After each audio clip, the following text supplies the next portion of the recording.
All right. Recording in progress. Got it. Okay. Welcome. I am calling the 162nd regular meeting of the South Slough Reserve Management Commission to order. Today is a beautiful day in July 21, 22. We are appearing by Zoom. And I'll do a roll call of the commission so we know who is present today.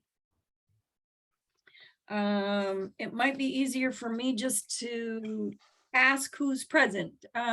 Chief Brainerd. Yes, here. I see you there, looking great, thank you. Dr. Bob Cowan. I do not. Bob is excused. He is at sea this week. At sea. Okay, well, that sounds like a great place to be. Trent Hatfield, I see you there. I'm here. Good afternoon.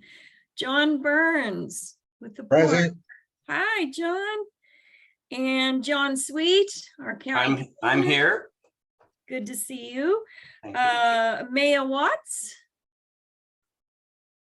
Maya, did she indicate she wasn't going to be here today? She was uncertain. It depended on if she had internet connection, so she may be joining us. Okay, all right. I'll put an X there for now. And Chris Wall. I see you. I'm here. Hi, good to see you. I hope you all have had a great summer. We've been busy and keeping you guys busy. Well, I know you've got all that money to give away.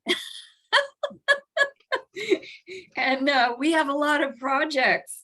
We had a management team meeting at the Department of State Lands yesterday and the day before, and we heard about all of the projects that are possible, and it's mind-boggling. It hasn't been like this for a long while.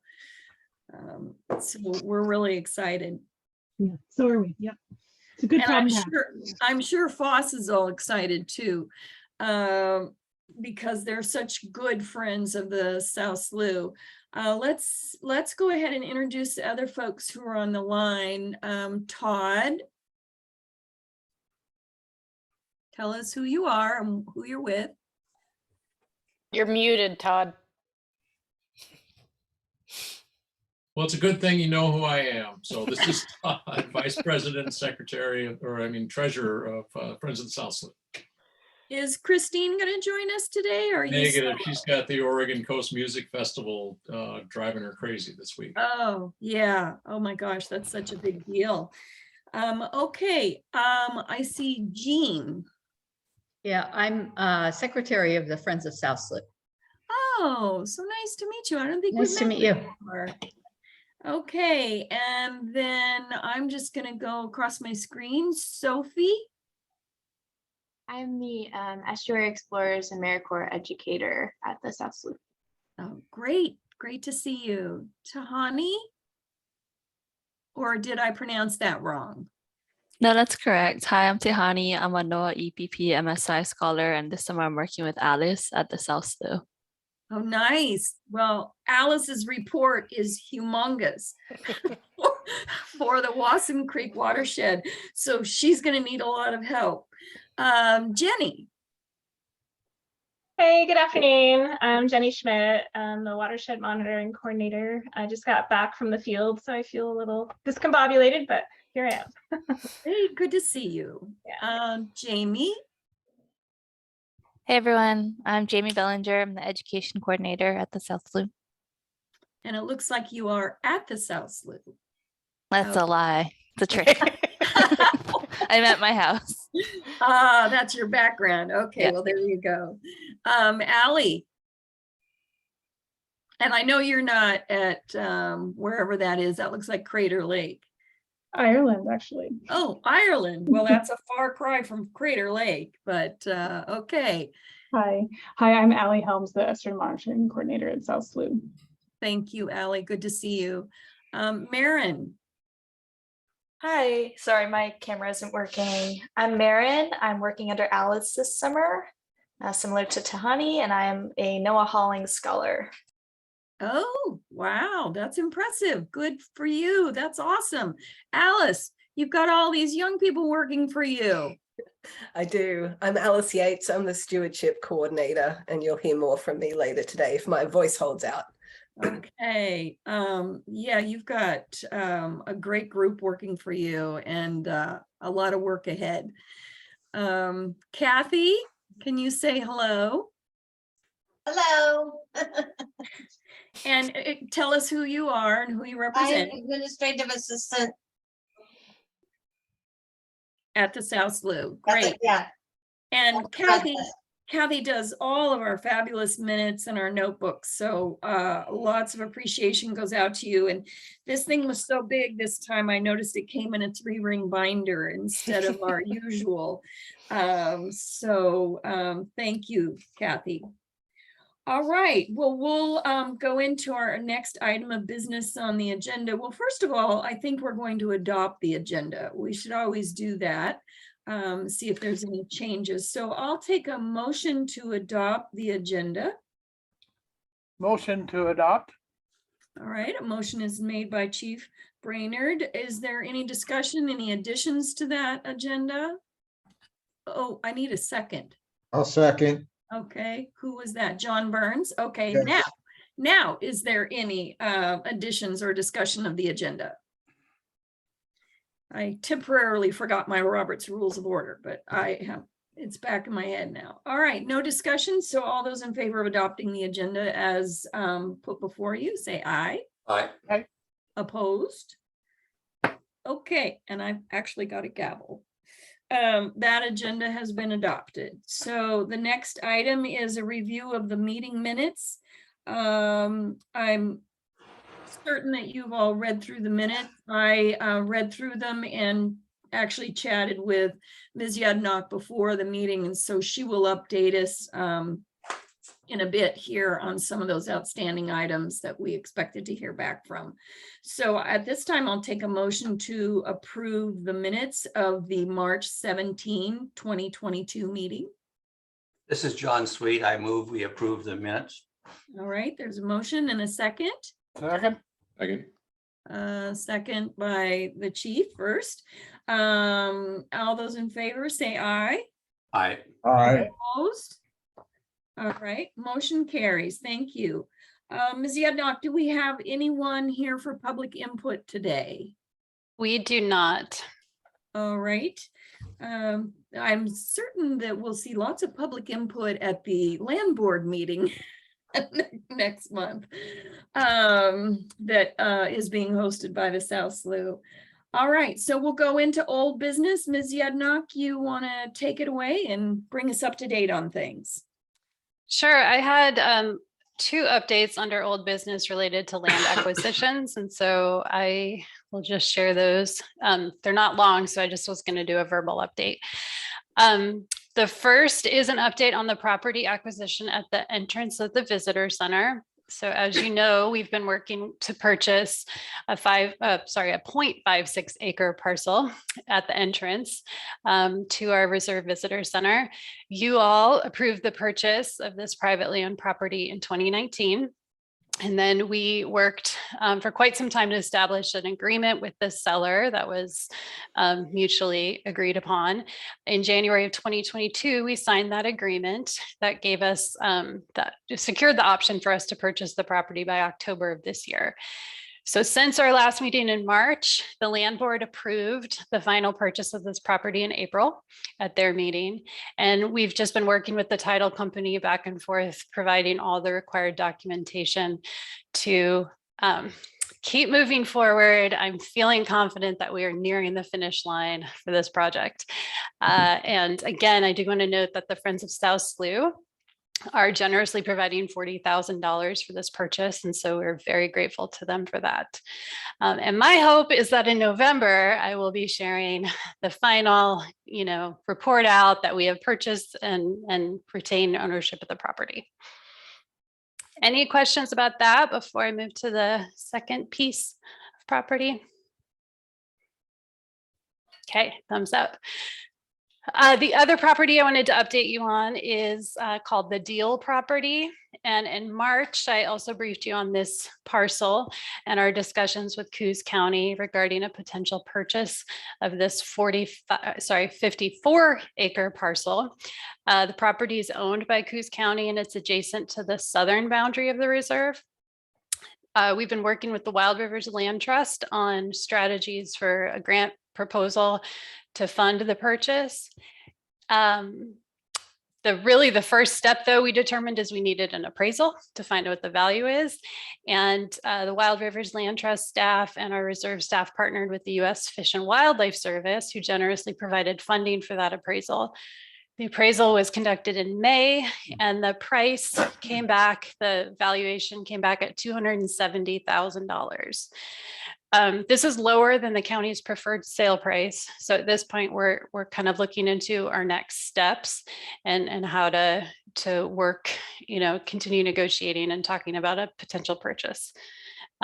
So that is the update I have on that, and that's concludes the land acquisition updates. Could you tell me how much the county is asking for it? I haven't gotten an exact price from the county. I think they gave us a very high price in the beginning before any of us had an appraisal. Okay. I do know that they had and actually, Commissioner Sweet, if you'd like to correct me on this, please do. But I know that they had their folks looking on their end and they valued it maybe in the 300,000s. Does that sound correct? I'm not sure that we really came up with a fixed price, Bree, and I think we were generally aware that the price had to be set by what they call the yellow page appraisal. And so we really thought it was, I think we may have thrown out a number, but we didn't give it much thought. But the number that resulting from the yellow page was, we weren't terribly interested. The commission was not terribly interested in that. And so I don't know how much, this might be a conflict of issue type situation, so I don't know. Yeah, that's what I'm thinking. Not much more to say. Yeah. The 270,000 was not terribly interesting to the county. Okay. So we'll just continue those conversations with the county at this point. I want to put you on the spot. Suffice it to say the numbers don't match. And so that conversation needs to continue. Okay, great. Yep. Thank you, John. And thank you, Bree.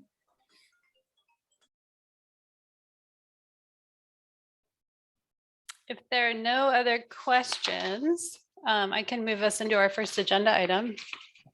Under new business? Yeah. We'll go right into new business. And the first agenda item is that incredibly impressive Wasson Creek Watershed Restoration Plan with all these appendices.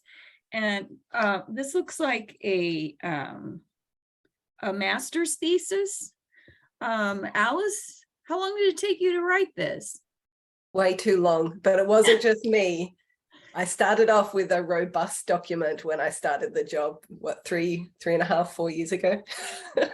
Okay, so there's a lot of people that came before you that had input on this. Okay. Absolutely. All right, well, we appreciate everyone's input. This is an impressive document. So Bree, did you want to start and then turn it over to Alice? Yeah, I'll go ahead and just frame the agenda item and then pass it on to Alice. And I do want to note, it does seem disingenuous to call this a new business agenda item because we've been dealing with it, working on it for quite some time, and you've actually already approved a part of it. So it is really an important stage to kind of, discuss the plan and get a final approval from the commission for moving forward.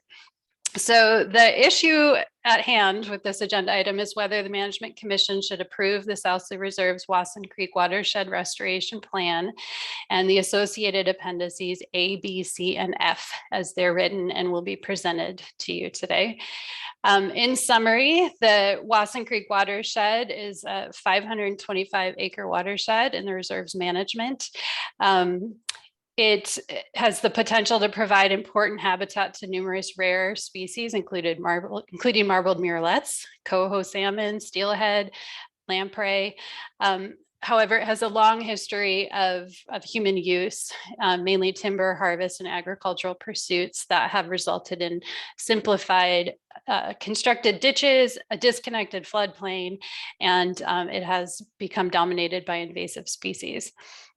So since 2015, the South Slough Reserve, along with the Coos Watershed Association and a technical advisory team, have been developing a full watershed restoration plan. And Alice will go through that plan today. I did want to note that the plan is broken into sort of like a base summary section and then several appendices that cover the permits, the floodplain hydrology restoration plan, and that's really focused on the lowlands, the vegetation plan, the upland restoration plan. The commission has already approved, if you'll recall, in April of 2021, the commission authorized us to move forward with that element of the plan. The other appendix that Alice will be presenting or talking about is the inadvertent discovery plan, which is Appendix F. The complete plan has been reviewed by the technical advisory team, and so they've put a lot of work and thought and expertise into this plan. And as you know, and as we talked about the beginning, the Infrastructure Investment and Jobs Act funding gives us the opportunity to apply for funds to complete this project. And in March of this year, the commission gave us the authority to submit a letter of intent to that competition. So with that, I'm going to pass it on to Alice, and she will provide the presentation on this plan. Okay, I'll just start screen sharing and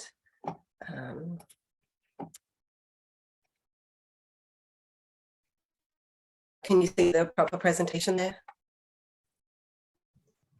My screen Not is still quite black, yet. but, Okay, we're seeing the, yeah, there we go. Okay. Okay, so I'm really excited to present this to the Commission because, as Vicky noted, it's a lot of work has gone into this project plan development from myself, as well as Coos Watershed Association, my predecessor, Hannah Schrager, and a large advisory team that includes representatives from all of the folks, all of the groups and tribes and organizations you can see on this screen. So Bree's already started with that we are looking to approve the Wasson Creek Watershed Restoration Plan for implementation. So we'll go further on that. So I'm going to give you an overview of the project area. Many of you have heard this story before and roughly know where it is, but I'll give a site history and project development.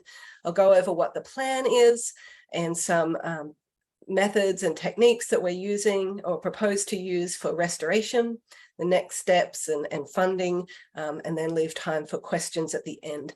I am not going to read you the hundreds plus pages of appendices and everything else. This is really a broad overview, so please feel free to ask questions to dive deeper on any of these.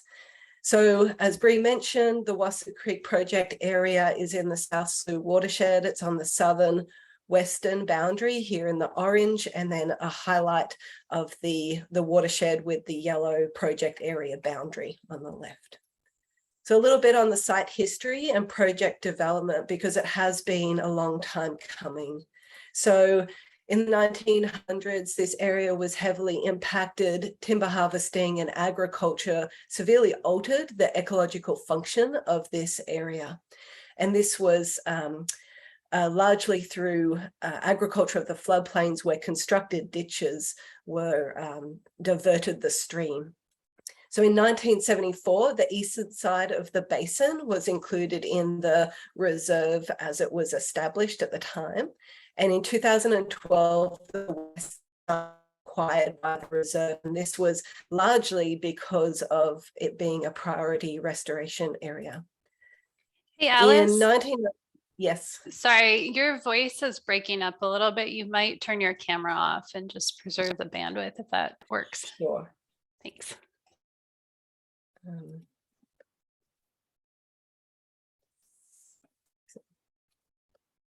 Okay. Hopefully that's better. And if this, if my internet or my voice, we do have a backup option, so please just interrupt me if it's not coming through. So in terms of the importance of this project, in 1993, the Reserve developed the Winchester Tidelands Restoration Project, which highlighted a number of tidal areas that needed to be restored. And the Wasson Creek watershed is the final restoration project in that series. In 2009, the area was identified for restoration by the Reserve in its upper watershed management plan, and that was because of this degradation in the forests and in the floodplain and stream channel. It was included in the 2017 to 2022 Reserve Strategic Action Plan. And in 2022, the Coos Basin Coho Partnership ranked this project in the highest priority category. You can see here in the blue where the arrow is pointing is the project area in the Coos watershed. Okay, so the plan started to be developed, and for some reason there's a bar on the top of my screen, so I can't read the top of it. So we started developing the plan with an OWEB grant. And in 2018, the initial plan was completed by the Coos Watershed Association in conjunction with the Reserve and the advisory team. In 2021 and 2022, the plan was revised by the Reserve and the advisory team. And as Breen mentioned, in 2021, Commission approved, the South Slough Management Commission approved the uplands component, which is Appendix D. And so we won't be looking for approval on that appendix at this time. So what's the problem? So I've got two images here. The one on the left-hand side shows a healthy wetland system in the South Slough watershed and what the Wasson Creek floodplain area would have once looked like. And on the right-hand side is the reed canary grass dominated Wasson Creek floodplain. So in its current condition, it's impacting wildlife in that it provides poor fish habitat, fewer pollinator plants, loss of bird habitat, and fewer beaver resources. And we all know, or many of us know and should acknowledge that beavers are amazing ecological engineers that really help a system become more robust. In terms of ecosystem functions which have been lost, there's a loss of tidal forested swamp, which are known to have high carbon storage. Water quality is not filtered through the floodplain as it is with the wetland, and it straight into Winchester Creek and then out into the South Slough estuary. And the site has degraded soils. In terms of climate resilience, there's elevated risk and lower resilience to wildfires. You can see a healthier forest system on the left and one of the forest stands in the reserve. There's limited accretion in the floodplain, which means that soils aren't accreting there, and this could impact our resilience to sea level rise. It's also low diversity, and that's been shown to have lower resilience. There's also been impacts to people. There's a loss of culturally important plants in the area and habitat for culturally important animals. It's also poor quality recreation, such as for bird watching and hiking in these degraded systems. It's just not as enriching as visiting a healthy system. So as Vicky mentioned, there's a lot to this plan. You are provided with an overall sort of overview of it, and then the original permits and renewal status. Got Appendix B, which is the floodplain hydrology section, vegetation plan, which includes planting native species and controlling invasive species. There's the uplands forest plan, and that's been approved.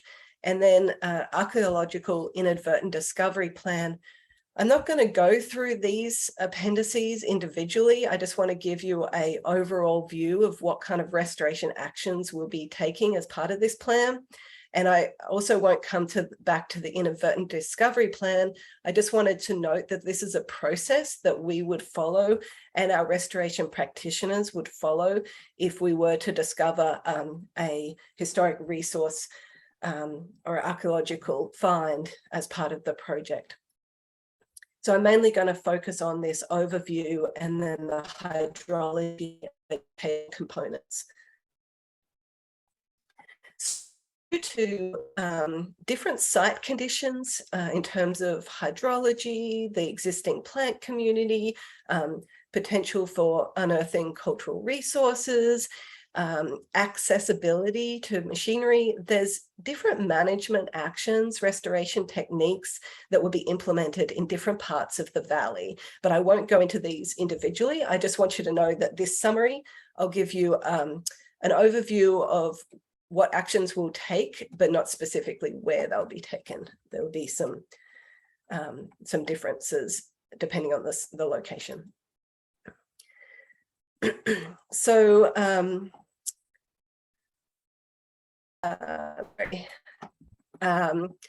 overall, we are taking what's called a stage 0 restoration approach. So in a lot of restoration projects, you would construct a meandered stream channel through the center of the valley, whereas a stage 0 approach resets the valley to allow for natural processes to establish these wetland stream complexes on their own. And I'll talk a little bit about how we do this. So some of the actions that will be taken is grading the floodplain, filling ditches, and then as part of that we'll be doing fish salvage so that we are protecting the species that are the fish that are currently there, placing wood on the floodplain, and planting native species. You can see in this image, this is our minimally impacted reference site, which shows sort of a braided network of channels and what's called flow pathways, and that's kind of what we're aiming for. So US Forest Service created a geomorphic grade line analysis for us. In this image, this is the main part of the valley, and it shows in white with the orange dots where the current channel is, or the ditched areas that were constructed. So these areas will be filled. The hatch marks will be areas that we will be grading, and these are areas that are dominated by the invasive species reed canary grass. And this analysis allows us to keep track of elevations when we have machinery out there grading and making sure that it's getting to the line that we need it to for hydrological purposes. And then I've just shown here, this is the main valley area with the orange grading area shaded in orange. And then over that, I've overlain a purple fish passage channel. So this is a very shallow channel. It's only 6 inches deep.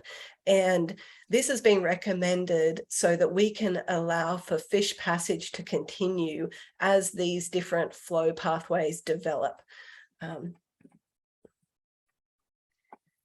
So most of the ditches will be filled. However, some of the shallow, more natural sections will not be filled. Some of these will be used for transition areas. Some transition sections will use beaver dam analogues, also known as BDAs. These are constructed structures that mimic a beaver dam and basically function as a beaver dam does. And so what happens is you get this pooling behind the structure, and that's where a lot of the sediments are deposited, and that creates a shallower channel. So at the moment, they're very deep incised ditches. And so this will allow us to create a transition from Winchester Creek, especially, and up into the project area. So invasive plant management valley floor is dominated by reed aircraft, but also there's a number of other invasive species present in the valley. So we're using adaptive management strategies based on what the species are and how they respond to different management types, our accessibility. So we'll be cutting, using these different techniques, not all necessarily at one location, but spread out throughout the valley. So we'll be cutting either using a slasher or a handheld weed whacker, be scraping to below the root zone. In areas that we can't scrape, we're looking into using goats as a way of managing those invasive species before planting with native shrubs to shade them out. And as a very last resort, and I really want to stress that the intention in this restoration project is not to use any herbicides, but we would like to keep it on the table in case we are not successful in our restoration and the invasive species just are not letting us meet our project goals using these other techniques. We'd like to have the option of very low amounts of targeted herbicide. So wood placement throughout the floodplain will do a number of things. It will provide fish habitat by creating these complex stream areas. It also increases deposition zones, and these form different flow pathways, and so they disperse flow across the valley. We'll be protecting cultural resources during the restoration work. So this plan has been approved by tribal historic preservation officers from the Kukwel Indian tribe and the Confederated Tribes of the Kuzlaw, Umpqua, and Sayuslaw Indians. The actions that we're taking to protect these cultural resources include low impact methods in sensitive areas, and then monitors being on site in high risk areas. And we have that inadvertent discovery plan that we will follow in that event. We're also looking to restore historic structure on the site, as well as improving living cultural resources through plants and improving the plants that we're actively planting, so improve habitat for different fish species and animals that are also culturally important resources. I would like to make a note about public access. As I said, Appendix E is not included and it hasn't been fully developed yet, but this is a high public use access area. And so we are looking to maintain access following restoration. We would like to install boardwalks in the areas that the existing trails occur, and this will protect the restoration site from getting degraded. This is also an opportunity to improve accessibility on the reserve's trails. This area has a low grade, which means that we can improve it and remove some of those accessibility barriers that are just really impossible to do on our really high grade trails in the main northern system. And this provides educational opportunities as well. Many of the restoration projects that have been completed at the reserve are quite remote and difficult to access. And so this, in conjunction with Anderson Creek that was restored 20 years ago, will provide great education on restoration in the reserve. There's also a nexus with coastal training programs. So there's opportunities for these coastal managers to be trained in restoration techniques. We already had one on biochar, which is a technique used in the uplands area, but we're also looking for, and we're following up with an in-person training later on this year on biochar.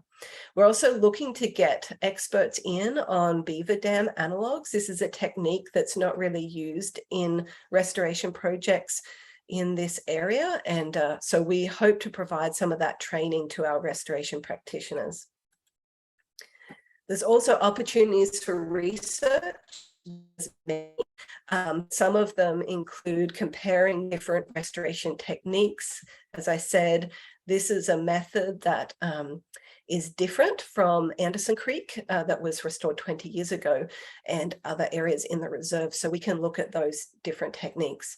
There's also different reed canary grass management methods that we'll be implementing also as an experimental design as part of the restoration work, and monitoring restoration effectiveness is a very important part of it. And we have a lot of pre-restoration monitoring. So funding. So I'm super excited because this project is hopefully bringing to our community. So far, we've been really lucky in that the US Fish and Wildlife Service awarded our Friends of South Slough group some money to start forest implementation. The Coquelle Community Fund was awarded to the Coos Watershed Association for planting native shrubs in the area. We are also looking, as Bree mentioned, to apply for the Infrastructure Investment Jobs Act restoration funds that are going to the reserve system. And along with these, there's some capacity funds that the reserve is eligible for, which will help support that work. And then for our trails and the historic shed structure and interpretive materials, we're planning on in a NERS PAC funding grant for that. And so I will leave you with questions. I did gloss over a lot of things, so I'm happy to answer any questions that have come up, and I might stop screen sharing so I can see everyone's faces.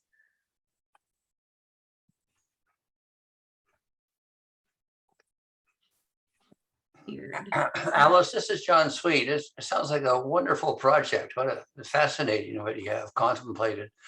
I have a question, however, about the canary grass. I have little experience with it, but I see it a lot around. I've always thought of it as being a deep-rooted plant, and then rhizomes, and then the plant itself. How deeply do you have to go to get, or do you have to remove the roots to kill the plant?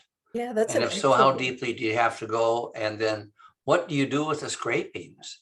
And how do you kill the rhizomes and the roots that are left in the scrapings? Where do you go about that?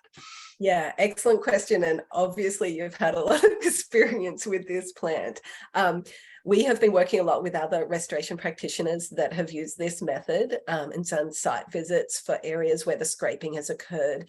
There, generally it's about a foot below the surface. You'll get that root mass removed. And what we're planning on doing is we have those very deep incised ditches that we want to fill. So what we're planning on doing is turning the root sod root mass upside down, so the live shoots are facing downward, and then filling those ditches with that material and capping it off with some clean fill from that grading process where we want to get that elevation, those elevations correct, and also that fish passage channel to cap off with clean fill. We also want to note that these areas are places that we want to overplant, and so that we can get those native willows and riparian trees and shrubs really shading out those areas, and they'll be definitely ones that we'll be monitoring for. And it should be noted that when we don't have unrealistic expectations to get rid of this species entirely from the project area. Our other restoration sites haven't been successful in doing that, but the objective is to get it down to a small component of the plant community, and so that that community is functioning efficiently with a part of it. And so that's where we're going to be looking at whether or not is really taking over again. And that's where we're doing the follow-up assessment of our needs. I'm wondering if, I mean, my observation is that it's a very difficult plant to eradicate. And I know that moving earth is very expensive, and in itself is, not particularly good for whatever naturally would happen.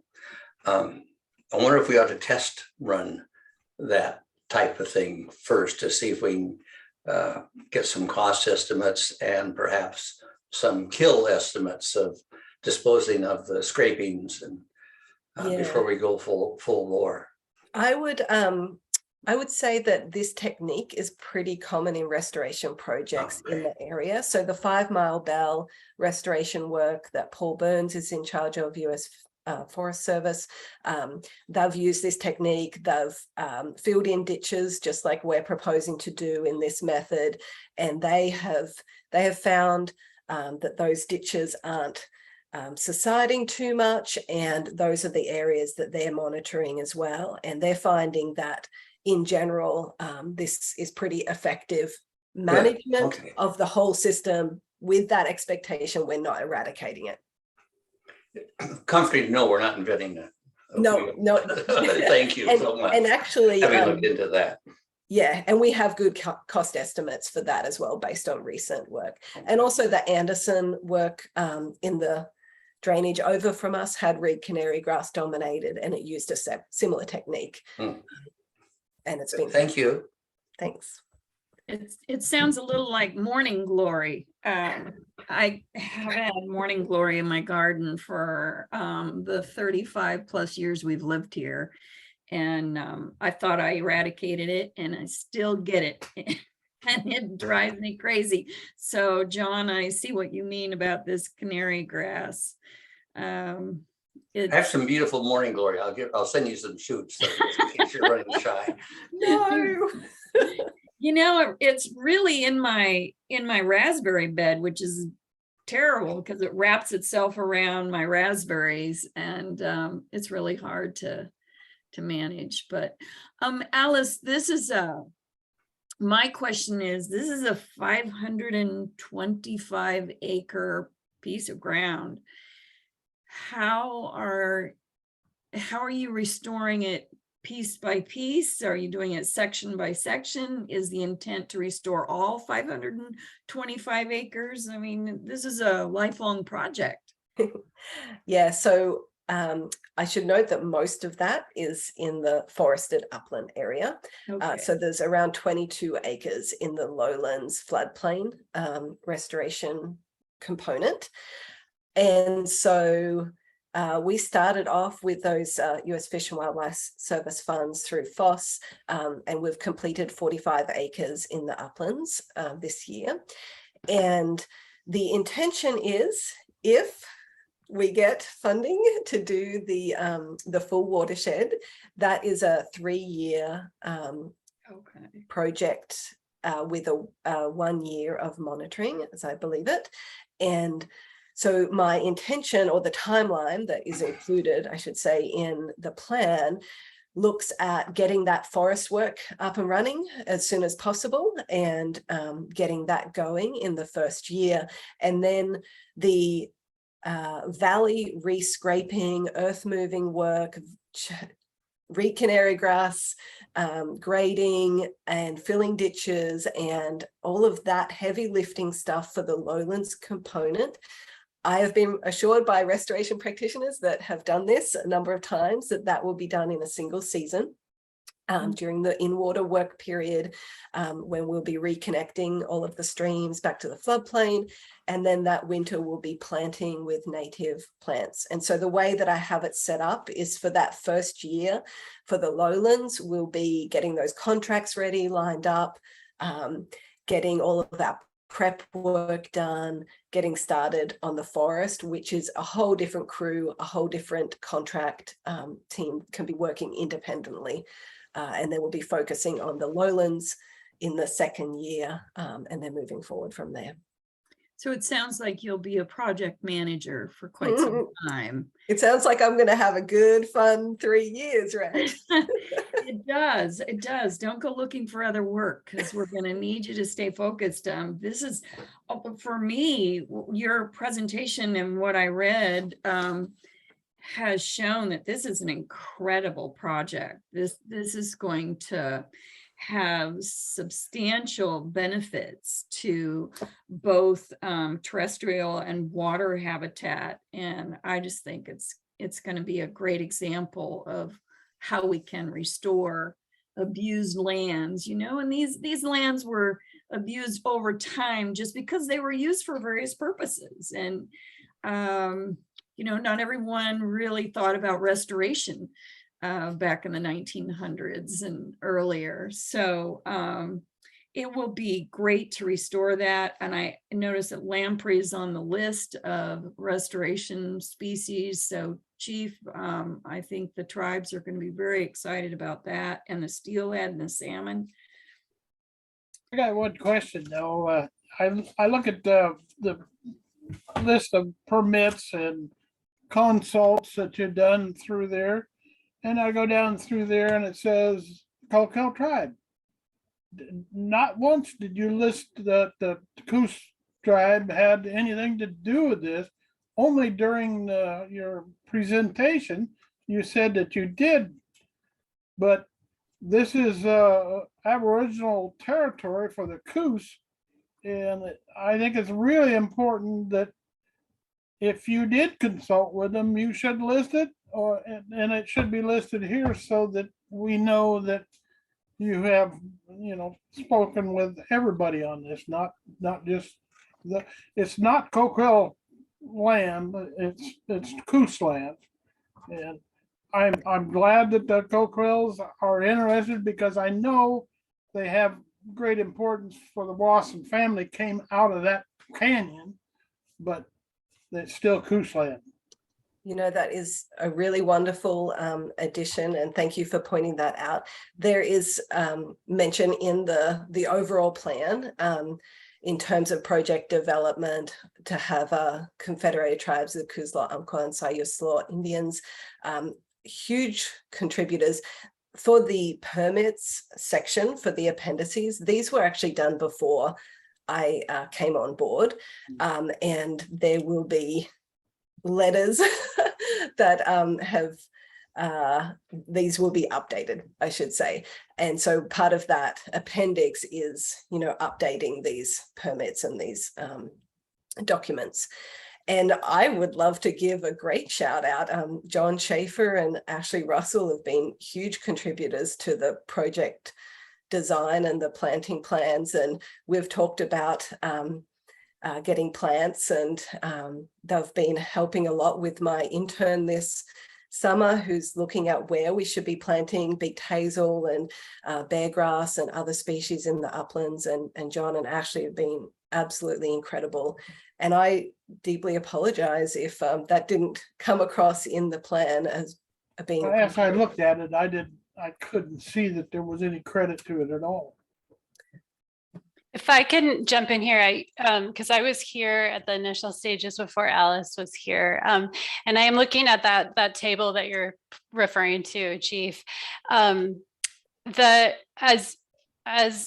I understand it, I do know Stacy Scott from the Confederated Tribes was working very closely with Cassie Rippey from the Coquille on the cultural resources inventory and assessment. And I think, as I understood it, the permit there had to be an applicant. And I think it was a capacity discussion between both of those individuals. And so it went in through Cassie at the Coquille, but Stacy Scott was very much involved in that. So we can clarify that for sure. I do think that's a really important clarification, that there was a lot of collaboration with both tribes in that process. Yeah, I knew there was, but they just need to show credit. Yeah, I agree 100%. We can correct that. Thank you. Yeah, thank you, Chief, for raising that, because I'm looking in the appendix A, and there's only one tribal letter in here from the Coquille. And so a nod to Alice that we need to update these things and get that in there, because the Coquille note that there is remnants of at least 3 historic occupations since the mid 1800s, including 2 historic cemeteries. And I don't know what the Confederated Tribes have concerns about, so it will be good to get a letter from them. Well, In my whole the- family originated up out of that canyon, so not Wasson Canyon, but on up further.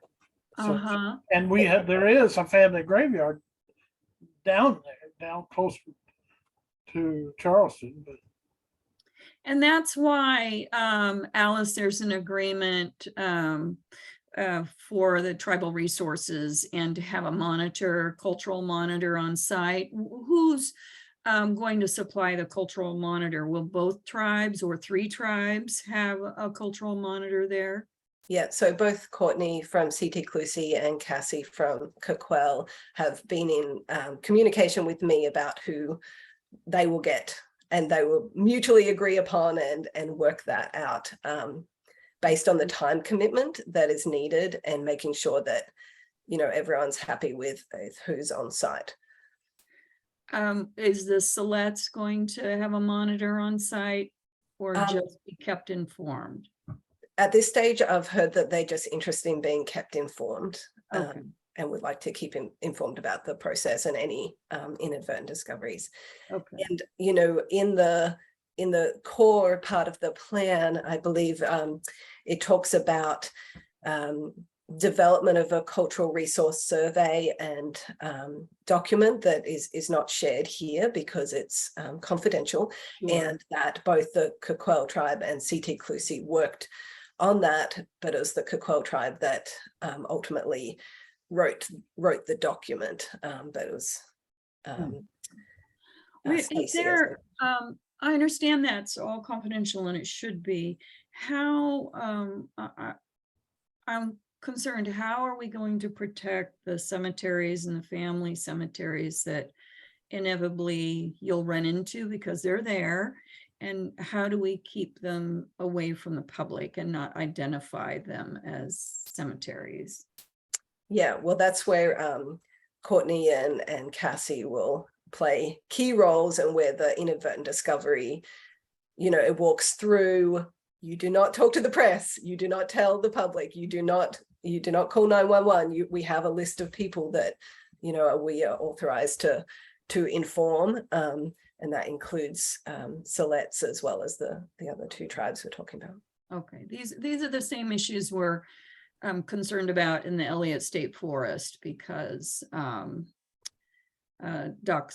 Chief Doc Slider had indicated there's some burial grounds in there as well. And so it's very important for us to protect those. there are several places there in Elliott.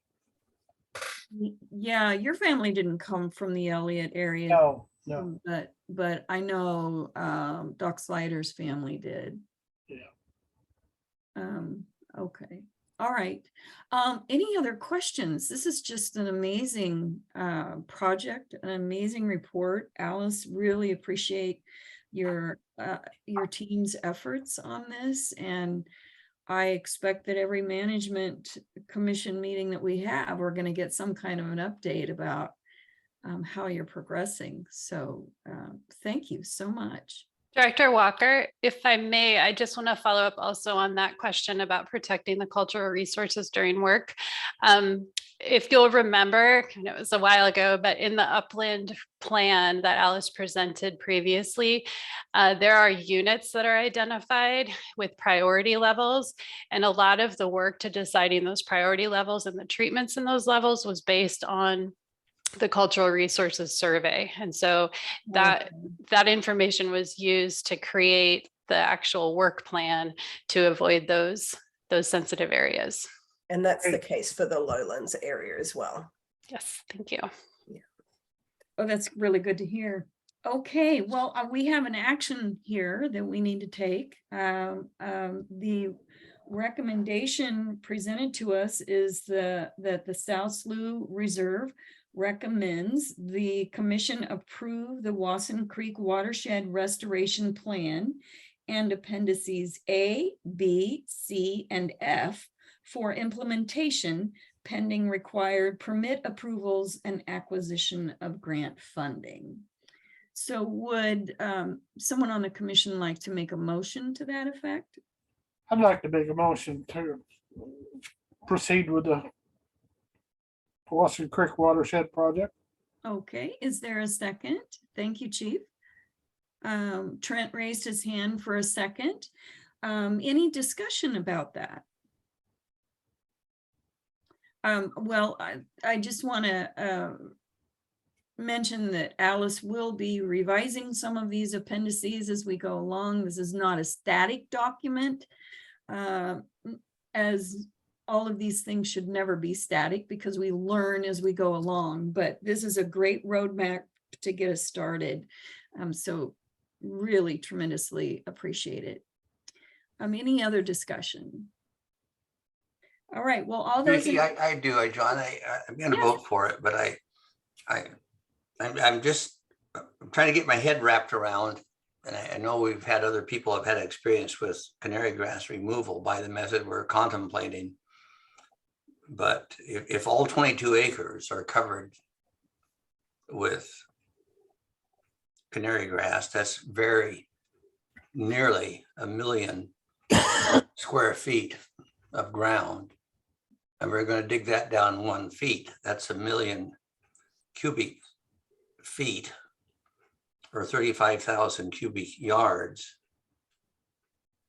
Or 3,500 trucks, and yeah. Can I clarify? It's a lot. Yeah, please do, because I just, I don't know what our responsibility is here towards the dollars, and I just hate to be recommending something that, unless we're really pretty doggone sure that this is going to work, that this is how we go. Well, those are good questions, John, and I saw you doing the math. You're the math guy. I'm a policy wonk, but the math is really important. So Alice, can you speak to those questions that Commissioner Sweet raised? Absolutely. So first of all, the lowlands is 22 acres, but the upper portion of that, we cannot get machinery in, so we will not be scraping. So that's a 5 acre area that we will be overplanting with willows and using handheld weed cutters to knock it back and then overplant with willows to shade. Of the other 17 acres or so, I don't know if I did my maths correctly. Yeah, 17 acres. Around 70% of that is reed canary grass. Some of those areas we also won't be able to get this machinery into, and that's where we were proposing in cutting and goats and overplanting in those kind of areas. So we have done a removal fill volume estimate, and unfortunately I don't have those numbers, but it is included in the full budget, and I apologize, I don't have that. Oh, no problem. It's so massive. It is not wildly out of the ballpark of what one could expect for a restoration project. And the other thing is that we need to reset this valley. And so the reed canary grass removal is actually part of this grade line readjustment of the valley. And so putting it into those ditches needs to happen because we need to fill in the ditches. We don't want to bring material in from elsewhere, and we don't want to ship reed canary grass infested material anywhere else. And so we want to keep it on site without bringing material in. And so this is a natural resource for filling in those really deep incised constructed ditches and allowing us to reset the valley so that we can create this network of streams and wetlands in this area. And so it is not just for reed canary grass management that we're doing this grading, if that helps. Yeah, I guess my thought was to go in and kill it first, since you're probably going to have to do it later. Yeah, and we have done a lot of research into the use of herbicides for the reed canary grass. We are finding, there's pros and cons of it. And in a lot of these projects, it really wasn't adding much to the restoration success. And if you go out to 5 Mile Bell, you can see the area that's scraped, and it's this beautiful willow stand, and you can see the area that's not, and it's you know, it was sprayed and it's now reestablished with Reed Canary, and the willows aren't doing as well. So a lot of thought has gone into this. We have done the calculations. We do know what to do if there's too much fill and we've got Reed Canary or other materials, and what we're going to do with that in the backup plan. You bring me great comfort. Thank you so much. Not a problem. That's what I'm here for. Alice, you've mentioned this other project. Where is that we could take a look at? It's north, it's inland from Reedsport, I believe, area. It's a Forest Service. Jenny, if you're still on the call, I'm blanking on the watershed. Yeah, it's part of the Siuslaw portion of the U.S. Forest Service that they manage. So yeah, it's between Florence and Reedsport. Okay. It's another local project that is used. They actually tried a number of different restoration techniques in their watershed, and slowly sort of work their way up to the method that we're using now. So we're reaping benefits from all their hard work in doing this sort of trial runs and testing and that. So thank you for being so thorough. What I would like, maybe Bree could email the commission after the meeting, is to tell us where that other site is. I'd like to see it. I'd like to see that difference that you're talking about, one sprayed with herbicide and one scraping, so that I just have a better idea of what it's going to look like. If I can also share photos from my site visit there, and obviously they do site tours, so Paul Burns can, you know, I'm sure find time. You know, it'd be kind of fun as a management commission to take a field trip and see that, actually. So let's think about that for the future. But anyway, we have a motion. Yes, I was Chief. wondering how much of that bottom land will support heavy equipment to remove that a foot down, and most of that is right down the bottom. Yeah, so this great questions. We have been monitoring.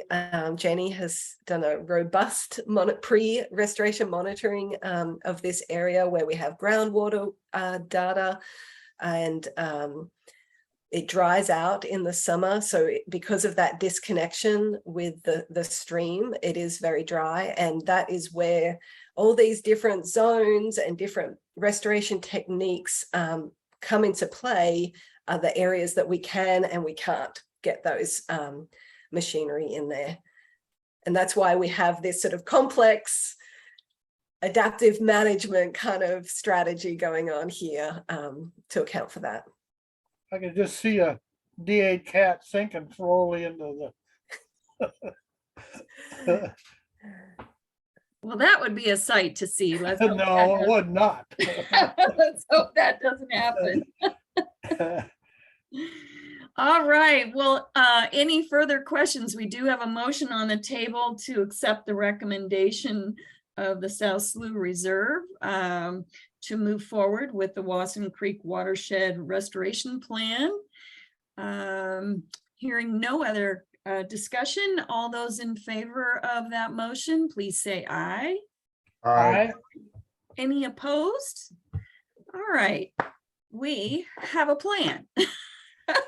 And we will hope for the best in terms of funding. I just think this is just a thrilling project. So I don't know how anyone could say no to our funding, but you know, who am I to say that?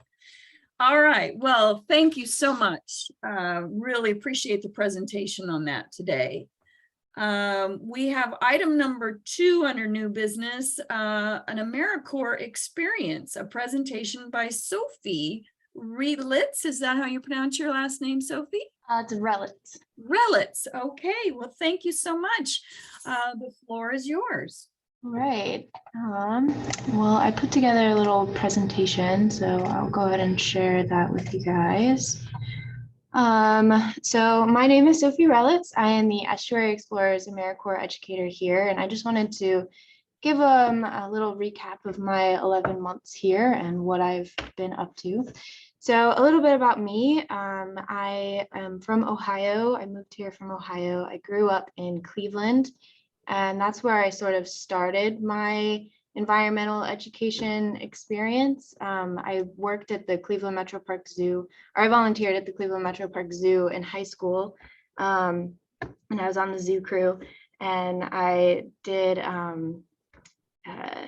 what's the word? I did enrichment speeches for the public. So I talked about the different animals and what we were doing with them at the zoo. And then from there, I moved down to southeastern Ohio. I went to school at Ohio University and studied plant biology.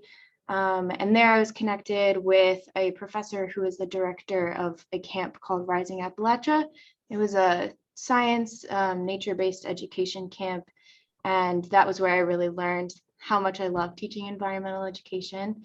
And from there, I was connected with some folks at Rural Action, which is a watershed restoration nonprofit in southeastern Ohio, where they worked on fixing the issues with acid mine drainage that is very prevalent in the coal belt. And I had an AmeriCorps position there. So that was my first year doing AmeriCorps. And then I decided that I liked AmeriCorps and I wanted to stick with it. So I applied to work here this year.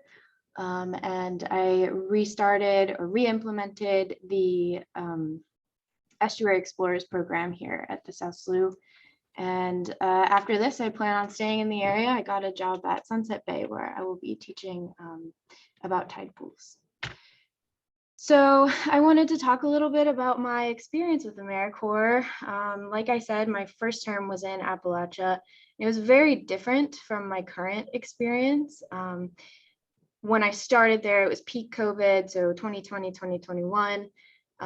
So everything pretty much was virtual. I had to learn a lot about adapting programs and teaching virtually, as well as it was different in the way that, so down here is my AmeriCrew, all of my good friends from AmeriCorps, and we all work in different organizations. So I'm the only AmeriCorps member here. They're all mostly based in Roseburg and they work for different nonprofits or different corporations. Whereas my first term, we were all working for the same organization, doing the same work. So that's been a little bit different, but it's also, I really enjoy it because I get to learn a lot about what other people are doing and what other community action is being taken place in Oregon.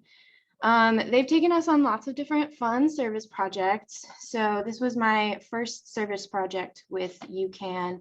We were doing trail building at the Alder Creek Community Forest. And then one of our service projects for Cesar Chavez Day, we did a beach cleanup down at Seven Devils Wayside and partnered with Wash to Shore. So we got to see their new Coos Bay facility and kind of put some stuff together. Our last service project was at the Umpqua National Forest. We were doing fire surveys to see how well the forest was coming back after the Archie Creek fire in 2020. The trail had been closed for a couple of years because they weren't sure about the ecological stability. But good news, it is ready to be opened again. But if you do make your way out there, I would suggest wearing long pants and long sleeves because there's a lot of poison oak and ticks. But they did also take us to do lots of really fun things. So our UCAN leaders were really focused on self-care and not letting yourself get too burnt out with AmeriCorps. It's really grueling. You don't get compensated a whole lot. So they would take us to do fun things like this. They took us to the wildlife safari in Winston and let us have like an experience in the back where we got to meet and pet one of the animals and feed some of them. And that was really fun. And overall, I just think there was an overwhelming amount of support from both the UCAN staff and the staff here at South Slough. It was really difficult moving all the way across the country by myself, but I felt very connected and supported. And especially here, it's a really small community, but everyone has fully embraced me and made me feel really good about being here. So very thankful for everyone that I've met. Sophie, could you tell us what UCAN stands for? Yeah, the United Community Action Network. It's the group of AmeriCorps members that I worked with. Okay. So the goal for my AmeriCorps term was to implement the Estuary Explorers program. It originally ran from 2014 to 2018. There was a lot of different issues for why it couldn't be restarted until they hired me on. And my goals for the program were to create a more self-sustainable plan. So one that doesn't necessarily need an AmeriCorps member to be here in the future, one that will hopefully be able to run itself without needing extra help. We wanted to build a stronger relationship with the community. With COVID, everyone kind of stayed in their houses a lot. And we're also pretty far out from the regular downtown Coos Bay area. So people don't really get out here a lot. It felt good to sort of bring the South Slough to the students. And then of course, with any environmental education, we were promoting environmental stewardship by connecting students with their land. And the elementary school that we worked with had a really excellent land lab. They were right on the Millacoma Marsh. So we were able to fully talk about estuaries and see them.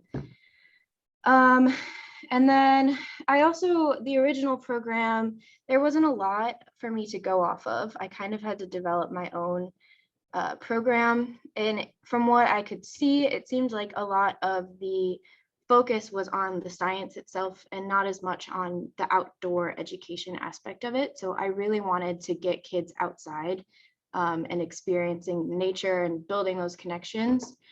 And one of the other big issues was volunteer retention. It was really difficult for us to keep volunteers for years and years. So I developed a few different plans for that. The future goal is to expand the outreach and intern capacity. So one of the things that I did to help make it more sustainable is I decided to hire high school interns. I figured I took not advice, I don't know what the word is. I took some parts of different programs that I've been involved with in the past and sort of implemented it into this one. So when I worked at the zoo, there was 4 years of programs or 4 years of students that we would all learn from each other. So I took that idea of peer teaching, and I'm hoping that these three, they are sophomores, and I'm hoping that in the future they'll come back and they'll be able to teach the other interns what they learned this year, and that it can keep going like that. So it won't have to take as much time to develop and implement and teach other interns how to do the program. I also thought the idea of having high schoolers, we don't have a lot of programs that are developed for high schoolers specifically. A lot of the things that we do are for elementary school and middle school students. So getting that community and age group out here also I felt was very important. And I also remember being an elementary schooler and really looking up to the high schoolers in my own community and knowing that they went through the same system as I had. They had the same teachers and similar experiences to me. And I thought that using those high schoolers from within this community could help harbor more knowledge and respect for the South Slough and the programs that we have. So those were the reasonings for including high schoolers. Our training involved, I gave them some background material. We had a day, did a slideshow and went over the background material that of course no one read. So it was fun for me to kind of go over everything with everyone. I taught them about what it's like teaching kids, what it's like teaching outdoor ed. And then we went for a watershed hike. That's what this was here. Eric led us on a little hike through the estuary. I took them to the Charleston Marine Life Center where we learned about the different animals in Coos Bay or in the ocean, in the bay itself. And then we did some belly biology. And then we had weekly meetings on Fridays. We would go over what we had done the previous week, how things went, how everyone was feeling. We talked about the following week's program, what everyone was going to be covering and teaching. And I, of course, was just giving them resources about all the things that we were teaching and learning about throughout the program. And then our final celebration, Eric and I took everyone out kayaking through the estuary. So that was really fun. It was really nice having that extra help. I think one of the issues with volunteer retention in the past was that, you know, it's a weird time frame. It's multiple days a week. There's a lot of meetings, a lot of learning, and a lot of our volunteers are older, maybe don't have as much time for this type of program. So having them, and you know, you can't graduate now without having a certain amount of volunteer hours. So having those high schoolers was really, really important to running this program and hoping that it will be more self-sustainable in the future. And part of the volunteer retention, we're really hoping these students came back, and Deborah and Jamie did an awesome job reaching out to the STEAM Hub and getting them compensated for their time at the reserve. So there were 4 total interns, and combined, they contributed a total of 224 volunteer hours. And they were compensated through the STEAM Hub at $15 an hour, and altogether made $3,360. So it felt really nice to be able to get them compensated for their time and their work. And hopefully they will come back in the future with maybe that little incentive in mind. So the program itself, unfortunately, well, sort of unfortunately, we only had 1 school that allowed us to come in and do the program. Mostly due to COVID. A lot of the elementary schools didn't accept us, but I think it kind of worked better that way. They were kind of our guinea pigs. This was just a test run. And we were there 2 days a week. So on Wednesdays, we were teaching 3rd and 4th grade. And then on Thursdays, we were teaching 5th and 6th graders. And we couldn't have done it without the teacher help. We had Rebecca Peters and Carla Delgado, who are kind of our delegates for the school. They helped organize the teacher aides at the end of the day. So we would always have a teacher with us to help in case someone got hurt or whatever. And that was nice to have their help. And there were also, it worked out perfectly. There were 5 teachers for each grade level. So each of those teachers picked one of their students that maybe was struggling a little bit with science or just school in general and needed a bit of a push to remember that learning is fun. So that worked out really well. We had the capacity for 60 total students. We did 3 different sessions with 20 students each. We ended up only getting 57, but that was okay. And each student spent about 8 hours learning with us. So it was around 456 hours of learning in total. And then the breakdown of the program. So it ran from March to June, and each session was 4 weeks. So 1 child would be with us for 4 weeks in total. And there were 3 different sessions. So for each week, I decided to break it down into the different ecosystems that you can see within the estuary, starting at the top of the watershed and moving down. The first week we studied the upland forest. We talked about ecosystem interactions, different invasive species that are targeting this area. We went for an observational hike. The second week we moved down the watershed into the salt marsh and freshwater wetlands, where we talked about animal and plant adaptations, and we explored the marsh. If the tide was high enough, I'd bring a plankton tow or bring them nets so that they could dig around in the mud and find stuff in there. The third week, we talked about estuary systems as a whole and watersheds. This week was heavily focused on the science research that's being done at the reserve. So we did some water quality testing. We took out the YSI and did some little chemistry testing kits. And we talked about non-point source pollution and how even just the smallest drop of something toxic can affect all of the water within our watershed. And then week 4 was everyone's favorite. I brought in animals from the docks and the tidal flats, and we made scientific observations about those. And then the Saturday after the week 4, I invited all of the students and their families out for a guided hike through the South Slough. And this was really great. It gave all the students an opportunity to kind of teach their parents what they had been learning. It gave the parents an opportunity to get out here and see what their kids were doing with us for 4 weeks. And those were really great. And I have a really good quote from this student up here, his mom brought them and their family out for a watershed hike, one of the families in the field hikes. And she came up to me afterwards, just absolutely beaming, just so excited.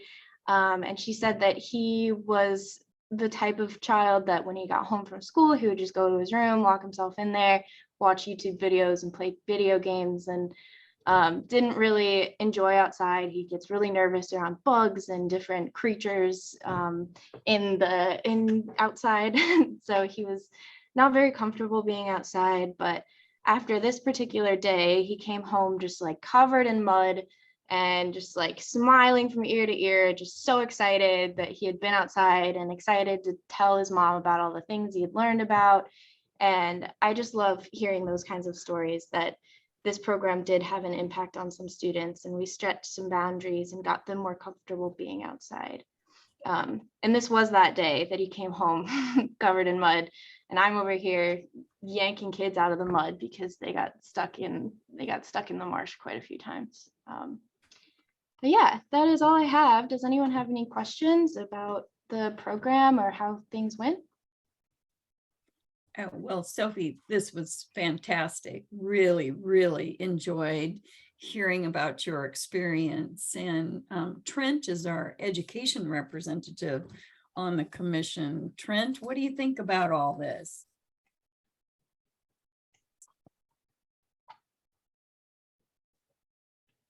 Are you still on? Our Sorry, call? I'm having trouble unmuting and trying to turn my Okay. video back on. It sounds great. It sounded great. Made me, sort of miss being out of the classroom, being that it's summertime and I'm away from kids. And it was interesting. You came to you mentioned a couple of things that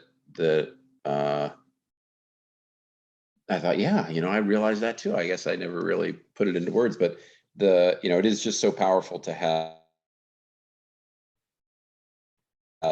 high school kids working with kids in their district. That's a really powerful way to get those young kids to engage. And then I was also glad to hear you say, I've been kind of gently nudging South Slough for 20 years to more high school stuff. I'm a high school teacher. So I don't know if high school kids are just scary, but when you go to state and agency, they always have great stuff for elementary and middle, and they're like, and we can just jazz it up a little bit for high school. So it was interesting to hear that too. But it sounds great. I know Ms. Delgado, she's awesome. She taught my kids, so I'm sure you guys learned a lot from each other. Yeah, she was amazing to work with. They were both very, very helpful in organizing and delegating between families and the schools and everything. They love mud, just love mud. You'll spend a week on a lesson plan, and then the lesson plan could just be bring them to the mud. Yeah, I try to incorporate, Jamie knows, every time we have a camp or we're down by the mud flats, I try to get everyone dirty. I try to incorporate mud as much as I can. Yeah. Yeah, you're right. My kids, when they were little, loved the mud. I don't know what the attraction is. Maybe it's the feel of it and Being dirty is fun. I like being dirty. It makes you feel accomplished at the end of the day. Well, any other questions of Sophie? I'm just so impressed with the work that you've done here.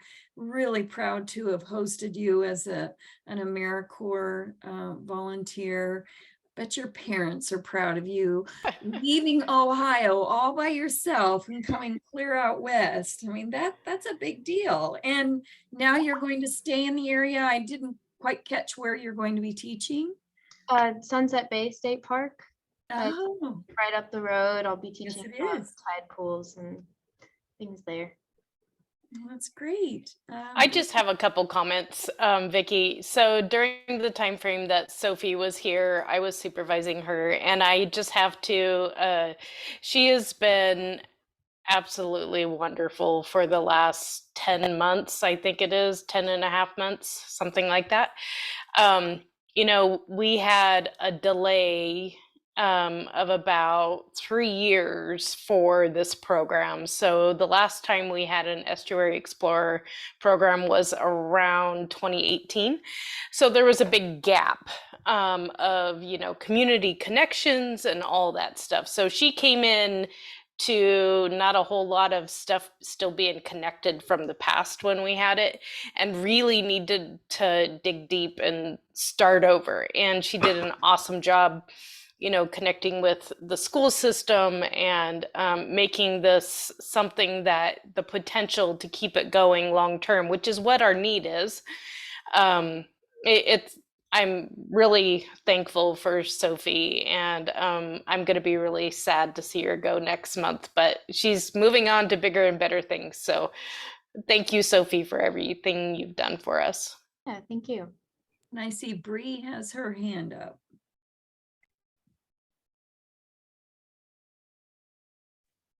After she unmutes herself. Yeah, I think you're muted. We can't hear you. Can you hear me now? We can. Okay, apparently I hit the little button on my cord. So yes, I wanted to thank Sophie for that great presentation. You actually brought a tear to my eye when you were talking about how impactful it was for that one student. So just really, really applaud your work and effort in this program.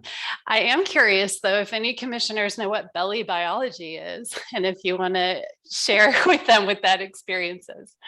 Yeah, so belly biology is kind of exactly what it sounds like. It's when you go out to the docks and you lay on your belly and you look at all the organisms living on the sides of the docks. And it is probably one of my favorite things that I've learned from this job, is getting to see all the weird little creatures that live on the sides of the docks.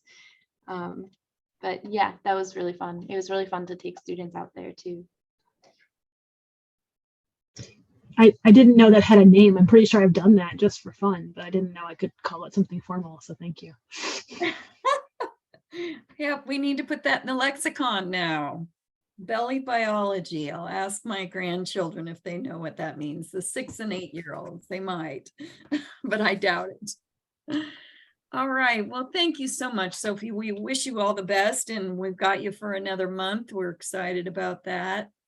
So we hope you stay in touch and let us know what you do in your future. Yeah, absolutely. I mean, I'm hoping that there will be room for some collaboration at my new job too. So I'll be I around. like those words. That's good. All right. Well, we've got, we're going to do the other verbal report from Ms. Yednock, and then I think we need to take a 10-minute break. I need to stand up, walk around, refill my water. So Bree, you want to take us into our break? Sure, I will bring it home to the break. I only have 4 items in other, and they're fairly brief. So the first is the hunting buffer update.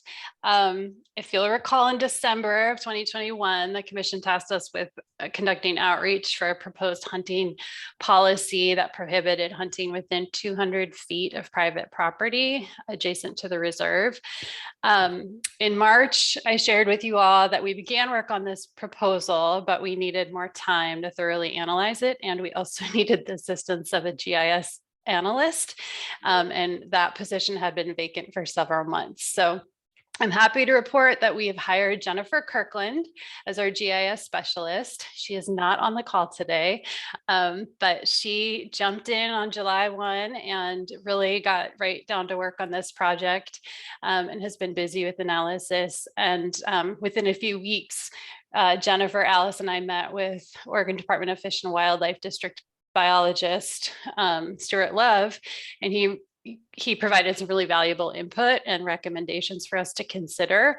And so we're working through that, and we will be bringing to the commission in November a formal and thoroughly researched proposal for you all to consider related to hunting safety along private property lines. Okay, that sounds great. Thank you. Yeah, the next update is on our management plan. As you know, we've been in the process of updating our management plan, and having a NOAA approved plan is a requirement of the Coastal Zone Management Act. Our current plan is covers the period of 2017 to 2022. And so it's nearing expiration, obviously, at the end of this year. Since our March meeting, our staff have worked collaboratively cross programs to review and update the strategic plan, which is really the backbone of the full management plan. And it describes our goals, objectives, and priorities for the next 5 years. So our plan is in August, we will be sharing that draft strategic plan with our stakeholders and partners to get their input. And at that point, I would love your input as well. So I'll be including all of you as commissioners in our outreach communications. So that'll be a great way to provide your input on our ideas for the next 5 years. The third update is related to the trespass and timber theft issues that were discussed in March. This was along a private property that is owned by a person who does not live in Oregon. And so there is an individual or several individuals basically squatting in that property. And Rebecca shared that we had found timber theft. So the occupants of the property had crossed onto our property, cut down trees. Coos County Sheriff responded, and we have not gotten updates from them on whether charges were made against the occupant. Along the same lines, we were writing to the property owner to get updates on the process he was going through to evict the individuals from his property. We have not gotten updates from that either. The progress I can report, though, is that one key thing we heard over and over from law enforcement is that having clearly marked property lines is critical, so that when law enforcement comes out, they can actually cite immediately. They know where the property line is. So we included a task in our NOAA operations board to complete survey work in these really kind of like high issue areas. So we'll be doing that in the coming year so that it's helpful for law enforcement when they do respond. And then the fourth update is also slightly good news. We talked a lot about the issues around illegal dumping in the Hinch Road area. And this spring and summer, we deployed several motion detection cameras along Hinch Road, and we collected photos of somebody dumping a huge amount of debris in one location. Photos were good enough to get a license plate, and we shared those with law enforcement. We did not get an update from law enforcement on what action was taken, but the pile of debris was removed. So we can assume that they tracked down this individual and that person came out and removed the pile. So we are going to continue with cameras, and we'll just keep chipping away at it. But they stole our camera when they came back, right? Right. That was a little embarrassing because we didn't know that that the law enforcement was taking action. We had left the camera out there. And so when they removed the debris pile, I can only assume they also removed the camera. So you live and learn. We're going to be smarter as we deploy these in the future, and we'll remove them once we send the pictures off to the authorities. Has it slowed down the dumping? I'm going to pass that question to Rebecca. She is more in contact with on the ground stuff out there. Yeah, I would say it's helped. There's been a slowdown lately. And I don't know if it's just a slowdown, a seasonal type thing. But we tend to have seasons of dumping happening. The fall seems to be a really heavy dumping time, as well as the spring. It's like everyone's out there doing all their yard work and cleanup, and they just need to dump it. So the last couple months have been kind of quiet. So I'm crossing my fingers that maybe this particular person was the result of or the issue with a lot of our dumping, but only time will tell. You know, it's something that our facility staff, they do drive-throughs down Hinch Road just about daily. And sometimes they find it and sometimes they don't. So I think I'm knocking on wood and crossing my fingers, we're in the lull, and hopefully it won't pick back up, but only time will tell. But thank you, Rebecca and Bree. And Bree, I wanted to ask you, I'm a little bit irritated with this out-of-state property owner that's not responding. So I'd like you to reach out to our DOJ counsel, who actually is on vacation this week and next week. But when he comes back, we can reach out to him and see what kind of advice we can get. Maybe a letter from a lawyer from the state of Oregon might get this person to pay attention. Sure. Yeah, I will do that. We've sent 2 letters. So I think we're at a good point to, like you said, reach out for some legal counsel on our next steps. Yeah. Maybe something like a mechanics lien where you could put lien property or that will wake somebody up real quick. Yeah, that's what I was thinking, Chief, because we had a theft of timber from someone that was on his property. So I don't know, but we'll have lawyers think about it. Vicky, this is John. May I take a minute to weigh in on this garbage dumping and ask maybe some of you could, I have a thought and I don't want to take time to get response to that thought, but maybe you could weigh in, some of you, if you feel up to or you'd like to do it. We have a horrendous problem here in the county. The private lands are besieged with this. Our county forest is besieged with that. It happens everywhere. And you simply can't have enough people out there, enough cameras out there to catch this all happening. It's physically impossible. And they have technology nowadays that can tell, that can help the garbage dumpers and the thieves find where you have your cameras hidden. It's a simple matter then for them to shoot them down or take them down. It's occurred to me, I've done a little research on it, and this is not original thought that I have, but what would you think if we had a requirement, at the very least amongst people who have rental properties, that everyone be responsible for having a garbage service? Or if not that, to be at least able to show a receipt that their garbage has been taken to a recognized garbage disposal or transfer site. So if you were a landlord, you would, and it cost $50 a month to have commercial garbage service, weekly or bi-weekly, you would be responsible for providing that and including it in your rent. Or not, it's up to you.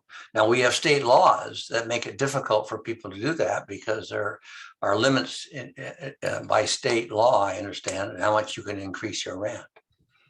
But we need an exception in that law that would say if you include more utility services in the rent, like if you were to include water, which you might want to do so that people flush their toilets. We've heard of instances where that doesn't happen. Or garbage, issue a point that you would be free to increase your rent and not have that included in the percentage by which it is increased, which I believe to be somewhat limited by state law. So, John, let me ask you this question. Because I don't think Coos County is the only county with this problem. no, it's not. Yeah, it's particularly rampant in rural parts of counties. Has the Association of Oregon Counties had this up for a topic of conversation? And if it is state law that needs to be changed, are they thinking about doing something in the next legislative session with that? No, and that's a good thought. That's a good thought. I'm just, when I suggest it, I get such negative feedback about it that I've not pushed it that far. Uh-huh. But Well, I don't really see anything wrong with it, but Well, I don't know if it's just renters who are dumping their garbage, or, you could have property owners too. there's apparently some research. Yes, no, clearly there is, but you have some research that shows that, and I don't know how deep this research went, that it's a problem more prevalent amongst renters. Amongst renters, I don't know. I think I'd bring it up, but with your AOC representatives, and have that conversation about what to do about it, because the legislature is making it more difficult, as you know, for landlords to do much. They're getting very restricted in what they can charge and how they can charge it. So if these issues are brought to their attention, it might result in some exception to the law. And I speak from experience as having spent 10 years in the legislature myself, that when those issues come before you, you got to think about them and find solutions to the problem, because it is a problem. I've driven down Seven Devils Road and I have seen quite a bit of junk sitting along on some of those properties. And I thought, well, maybe the county might be interested in sponsoring a junk day where you could take out some of those big dumpsters and people could dump some things that is just hanging around on their property. But that requires money to do. So I don't know, John, it's an interesting conversation. What is the primary cause that people go out and dump? I mean, is it the price of the dump is so high? Well, I don't think it's that high. I mean, it's high, but so is electricity, so is water, so is Everything. sewage. It's a part of what you do if you live in a civilized society. These people think they have a God-given right to dump their goddamn garbage wherever they want. And Well, we have a problem right pisses out me of off. Coos Head, the Coos Head Road dump. For years and years, they use it as a dump. And the only way we got to stop was the police had to make a tour through there every day. Yeah. But, we don't have enough deputies to do that on every road we have. I know, I seen some of that up there in the forest, man. That is terrible. It is. It's so discouraging. And I've actually contemplated the same thing, John. The other question that I have, and it always makes me wonder, is, and I see it everywhere. It's not just our county, but I wonder if it's less prevalent in those counties that have free garbage dumping. I know Douglas County, if you show residency, you can dump garbage. But I don't know if they had just as serious a problem as exactly. we have. It's like that. You can only offer so much, and I think it comes down to number one, motivation. Do they really want to do the work to clean up after themselves, or if they just want to dump it in the easiest place possible? And I feel like, at least facility wise and management wise of our lands, this is going to be always an issue we deal with, no matter how much we patrol it, how much we have a presence. We've found that the public has figured out what our schedules are, and literally Mike and Jonathan, they mix it up. They do random, visits to our, areas that are more prevalent for the dumping, and to try and catch them or, find it so they can take care of it. And literally they know what our schedule are. They know we're an 8 to 5 type in, business, and they know there's no one on site on Sundays. And it's hard to manage. It really is. It seems like an anti-littering, anti-dumping campaign, so people know that it's clearly wrong behavior, and that, I think peer pressure plays a role in it too. you know, These people have peers that encourage that. I know, but I'm if. sorry. I know, but John, I agree with you. remember when we were kids, they had the do not litter and the Indian with the tear rolling down his face. I mean, that had a big impact on me. There's a difference, though, Jeannie, between throwing a gunner wrapper out the window thoughtlessly and taking your personal home garbage out in plastic bags and dumping it on someone else's property. I agree, but it's all kind of one and the same. It's just a different scale. In my mind. Littering is wrong any way, shape, or form. That's my opinion. Well, the researcher in me sees a social science study to understand the behavior of people who are dumping this and trying to understand what the root of the reasoning is. Wonder, I'm sure there are some academics who might be interested in this question. I'm all ears. All right. Well, thank you for bringing that up, John. And I do think you should have a conversation with your colleagues at AOC.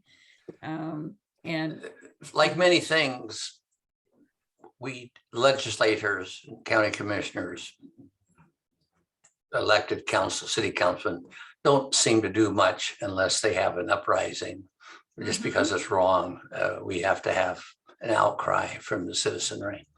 And even if I took to AOC, and unless we start hearing from people and demanding it, and that's what I'm hoping I can start with conversations like this. mm-hmm. Well, I can tell you, I have a place in Neskowin on the Central Coast, above Lincoln City, great little place. And the community association there is funding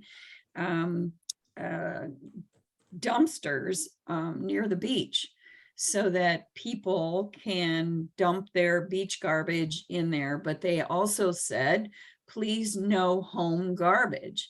And I'll be darned if that people aren't coming and filling their home garbage. And I have seen in the middle of the night when I'm staying over there at my place, I live in a condominium. I've looked out and I see people come off the highway and pull in and dump their garbage in our dumpsters. So and actually our caretaker saw someone do it and took a picture of his license plate. And then he had one of those license plate that told who he worked for. So he called his employer. And that person got in big trouble. So it's vigilance on the part of all of us to bring it to people's attention, but it is a serious problem. The way to get people's attention is their pocketbook. That's exactly right. That's exactly right, Chief. And if someone's not using their garbage here in where I live in Eugene, about 4 blocks from us, someone wasn't taking their garbage to the dump. They cut their garbage service and they started throwing their garbage in a trailer. And this was 2 years ago, and the neighborhood got infested with rats from 4 blocks away. And we had to spend several $1,000s to rat proof our house because they came to us. And I turned these people in to the city, and they went immediately and issued a citation and made them get garbage service. So it's our responsibility to turn these people in when they're not doing what they're supposed to be doing. But the solution was that they were required to have garbage service.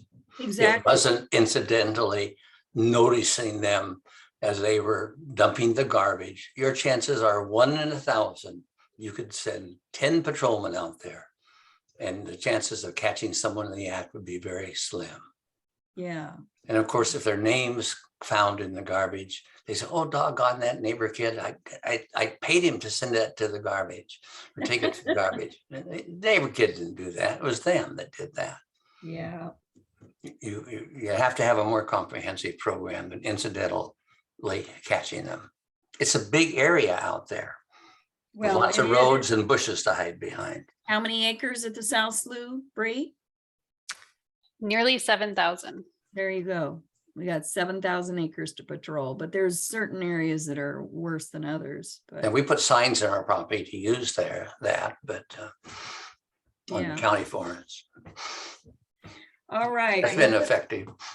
Appreciate the conversation. We're going to take a short break. How about if we come back at 3 o'clock and we'll hear from staff on all their information reports. All right. All right. Well, I think we are back online. Got to make sure we have a quorum to continue. Well, we don't, because we don't have any more votes. So we'll just go ahead and get started, because we've got a lot of exciting information reports. So I will call our meeting back to order. Bang. And we will resume our presentations, and we are at item 7, which are the information reports, and we have 6 of those. So we'll start out with administration and facilities, and that's either Bree and or Rebecca. That is Rebecca today, if she has updates that you want to share. Yeah, most of my updates were in the packets that you received, but there's just a couple things that I just kind of wanted to touch on, just because we're starting to get to that point. One is we reopened back up to the public May 1, which has been a good thing for us. You don't realize how quickly you went into status quo not being open, and then you've got to rethink things again. We've got to make sure that we always have 2 people in the building for security and coverage and all that stuff. So even though it was kind of a bumpy ride starting out, I think we're there. It is very good to hear the giggle and the laughing of the kids outside the windows again. So that's a good thing. The other things I just wanted to kind of touch on, and their full reports in the packets, is we are winding down the PAC award that funded the updates to our maintenance compound. This was the grant that I mentioned several different times about our struggles with getting a pole barn constructed for protecting all of our paddlecraft. And we ended up coming up with a pretty solid plan to get that done. All of the materials are on site, which is what spent down the entire grant, and then we will be using state funds for the construction of it come September. That also included our RV site that we will have available for like a camp host type situation, which will assist us with some security out at maintenance and Spruce Ranch, as well as coverage at the visitor center. So that is also completed, and I have started to work with HR with that recruitment, planning on maybe a late fall winter person into that position. We kind of delayed because of all the delayed with the utilities and construction and everything, but I think we're at a point now that we can start that planning. So I've been working with HR with that, and it will be a process similar to like what the state parks use for their camp hosts. So we're not recreating the wheel. The other thing that we're starting to close down is our trails construction award through NOAA. That ends the end of December. The majority of those projects are completed, and we're just putting pretty much looking at what else we have to do on our trails that we can use this funding for, updating any additional bridges, things like that. The plan is to have that done and completed by the end of December. And then the other thing is just, it's summer, you know, we're busy. The visitor center has literally just been hopping since probably we opened back up to the public May 1. We've got summer camps every other week. We also, our education staff signed on this year to assist with some other summer camps that are happening throughout the county. So we're busy. That's the word of the summer for us, is we're just busy. So that's pretty much my breakdown. Bree, did you have anything else to add? No, thank you. I think I shared everything during the other section. Perfect. Thank you. Back to the I did want to thank you, and just a minute, Chief. In your report, you talked about the volunteer project to get the last Hidden Creek Boardwalk replaced. And this speaks volumes about how you're able to get volunteers. You got crews from Trail Keepers of Oregon and the local Coast Guard station. Yep. Helping for 3 days to pack materials in and out of the site. And replacing the tread on that 1,500 linear feet boardwalk. That is amazing volunteer work. Yeah, that was a pretty big project for us. There was a lot of moving parts, because that particular boardwalk is a pretty good hike in. So when we have all the material to pack in to replace the rotten material, you also have rotten material you have to pack out. So lots of labor intensive work on that. We originally had 5 days scheduled and with those groups, and they were able to complete it in record time. I was just amazed. It became a well-oiled machine by the end of the day one. So it was definitely one of our bigger projects, and that was funded by our PAC through NOAA for our trails as well. So pretty big project. And the Coast Guard is always one of those groups around here we might not reach out to all the time, but they are always willing to jump in on a big project like that and do the physical labor aspect of it. So it was wonderful. They were always early. They were ready for a day full of physical activity. Deborah actually coordinated all the volunteers on that project, and we had, I'm trying to think of numbers right off the top of my head, I think we had 5 or 6 different Coast Guard employees that came in. Each day was a little different. Some of them showed up all 5 days. Some of them it was just a day here, a day there. And then Trail Keepers of Oregon, they've been amazing. They've jumped in on a lot of our trail projects, and they're actually one of the pieces to that project that didn't get done was all of our boardwalks have kick plates.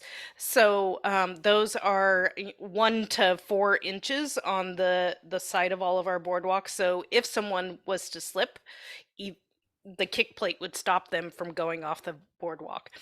And those still have to be installed.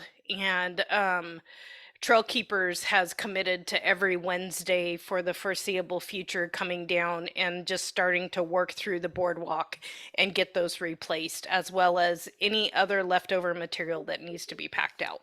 So yeah, it's always ongoing. We've got all these miles of trails, and we only have Jonathan Forth, which is our only park ranger assistant that handles our trails, and any volunteers and assistance we can get with the trails is always needed.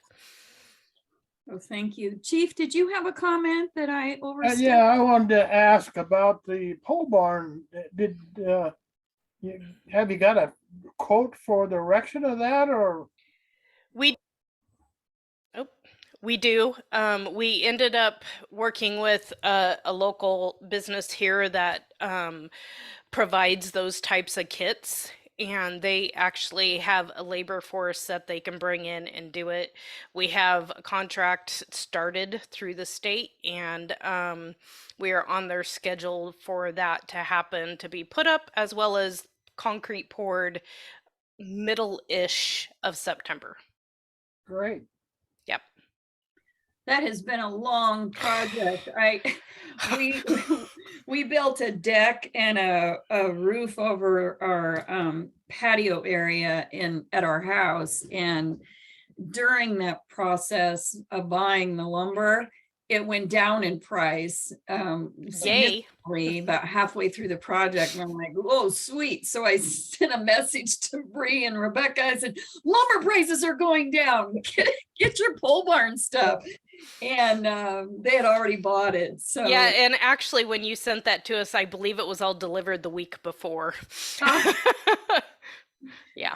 Well, it was amazing. It wasn't a huge difference, but it saved us several $100s in the rest of the decking that we had to buy. So I am actually very looking forward to the prices to go down. I'm in the middle of building a new home, so I'm hoping and crossing my fingers that they continue to go down.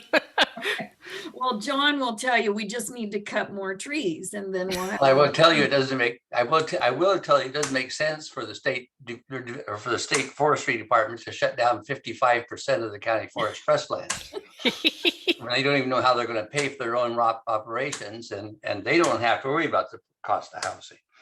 All right, well, that sounds like a conflict of interest. On their part or mine? Yours. And now, what about theirs? All right, well, thank you for that update. Appreciate it, and all the great attention we're getting here at the South Slough. So now we're going to hear from our fantastic education team. So who's going to lead that conversation? Is that going to be Jamie? Yes. All right. So I think I might repeat a few, or not repeat, but just emphasize some of the things that Rebecca said. Those are making us busy. So reopening the building for sure. We have more visitors coming through than before, which was 0. And it's been nice. It's been really great to have those people walking through and asking questions, and out on the trails and going through the exhibits particularly. We also, with that, were able to return to most, or at least a more normal spring sort of programming schedule. So we had more programs than in the last couple of years, and more of our kind of normal programming. There was a return to community events. So community events weren't really happening, but we have those happening again since about mid-spring. So that's got us out in the community more. You heard about the after-school program, which Sophie was able to implement, reaching kids that way. And then we are currently in summer camp season, which is pretty busy. So we returned to a full enrollment for summer camps. We had done reduced enrollment for the last 2 years, but this year we went back to our full capacity.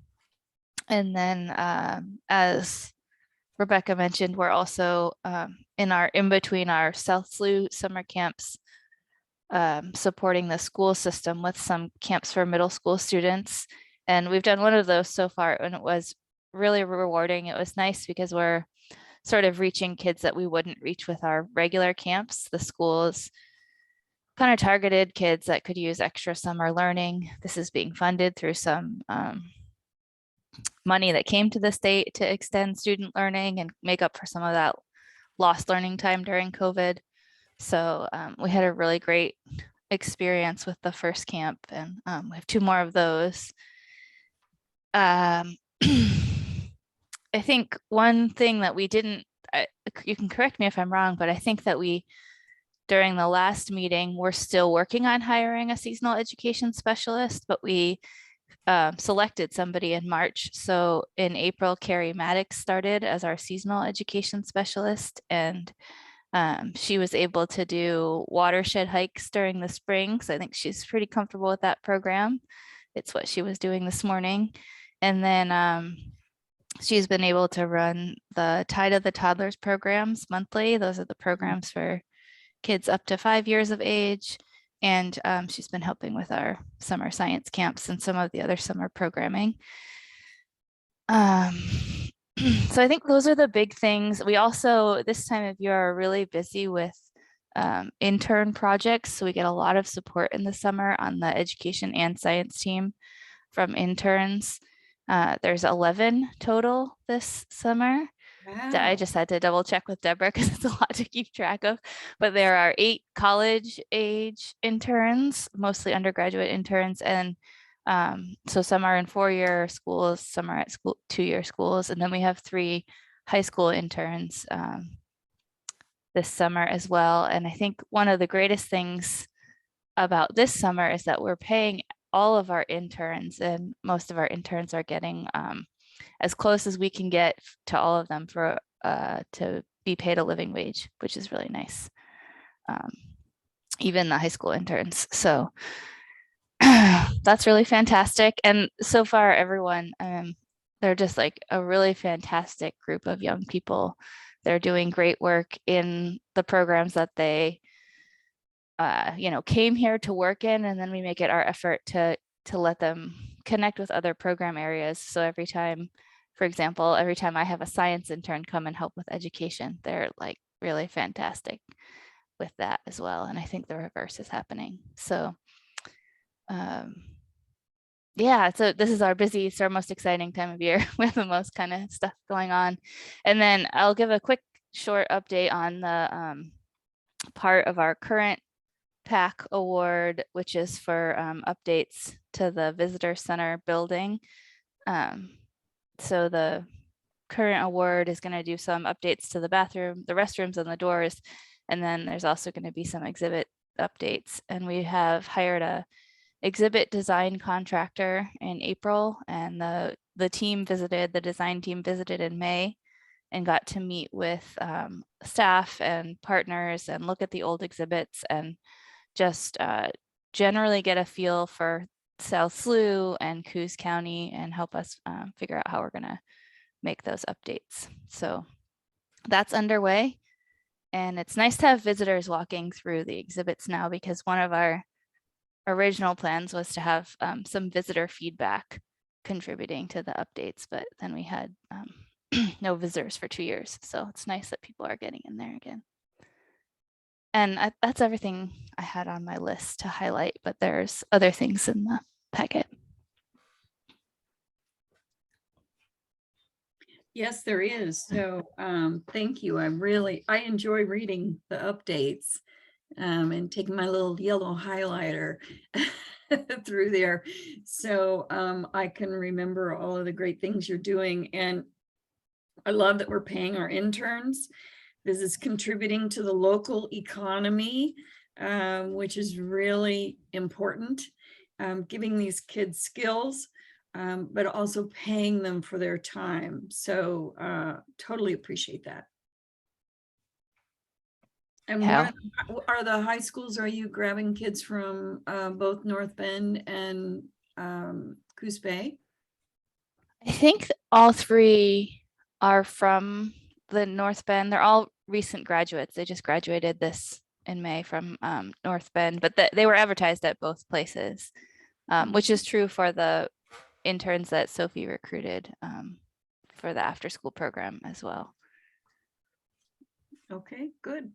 And Jamie, I just wanted to offer a suggestion of another type of educational activity that I don't believe I've seen described before, but it's possible you guys are doing it. But it was something neat that I have been involved in a little bit with the group I work with here where I live, that is bringing kids out onto protected properties, and it's nature journaling. And I don't know if you're familiar with it or if you've tried it there.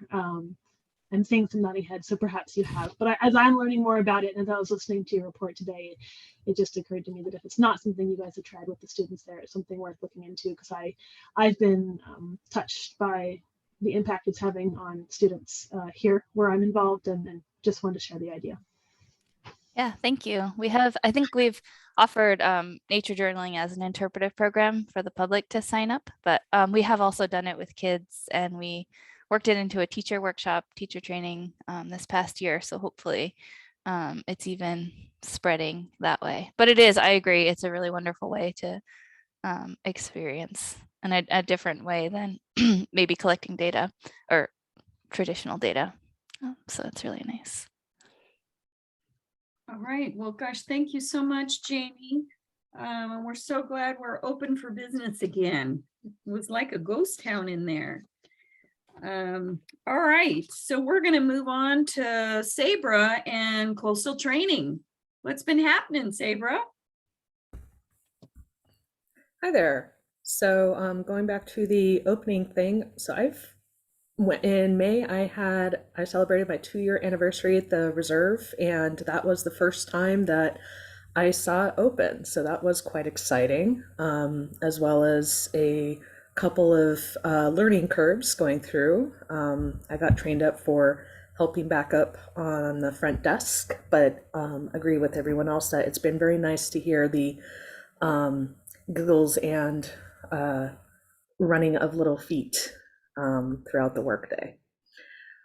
So what's been happening in coastal training is a bunch of stuff. So by the time that we've closed out the fiscal year on June 30th, there were 7 trainings that had occurred in the fiscal year, which is above the NOAA's requirement of 5. And several of those are with groups that are going to be longer term interest groups, or with partners that it might not be annual, but there will be repeat trainings with the same groups. I'd like to highlight just a couple of them. The lamprey identification workshop, although working with ODFW and the Coquel tribe, that had been a grant that had been sitting on the side for 2 years. And that finally got to happen. And both of the partners expressed gratitude in what the coastal training program could provide, as well as far as helping with venue, logistics, recruitment, and a lot of things that they said they either did not have much experience with, or that they just didn't have time to do in setting up this workshop. And it was attended by close to 30 participants, 2 of which were some of our South Slough staff. So in addition to being a great networking event, the evaluations showed that a lot of people were very happy with the workshop and how it went. And that is definitely going to be a repeat offer. Another one I want to highlight is the virtual section of the Smart Fire Management and Defensible Space Workshop. So that was the first of 2 sections that are happening along with several of the priorities and management strategies that the stewardship program and the fire plan are recommending.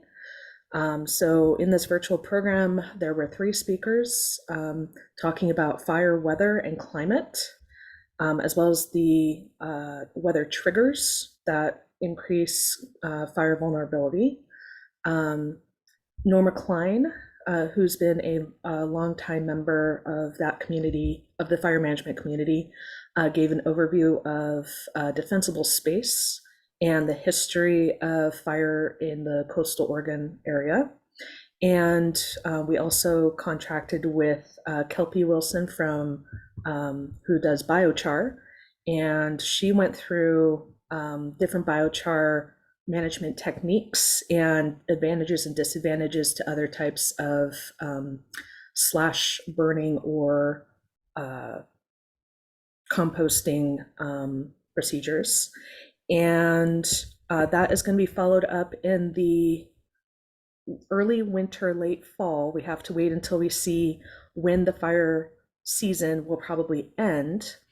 And I am contacting instructors to see who might be able to come out for an on-site program that will be using the visitor center as well as the treatment area just downhill from us that was done, I think, 2 years ago, as well as going over how long our water tank would last in a fire emergency, accessibility issues, and we're going to be doing a full day biochar demonstration with the kiln that was purchased, I believe, late last year, using some of the brush that is being cleared this summer.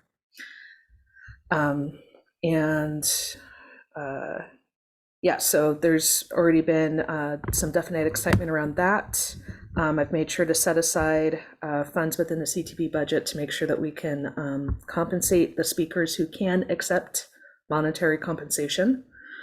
And we think that's going to be a very well attended one.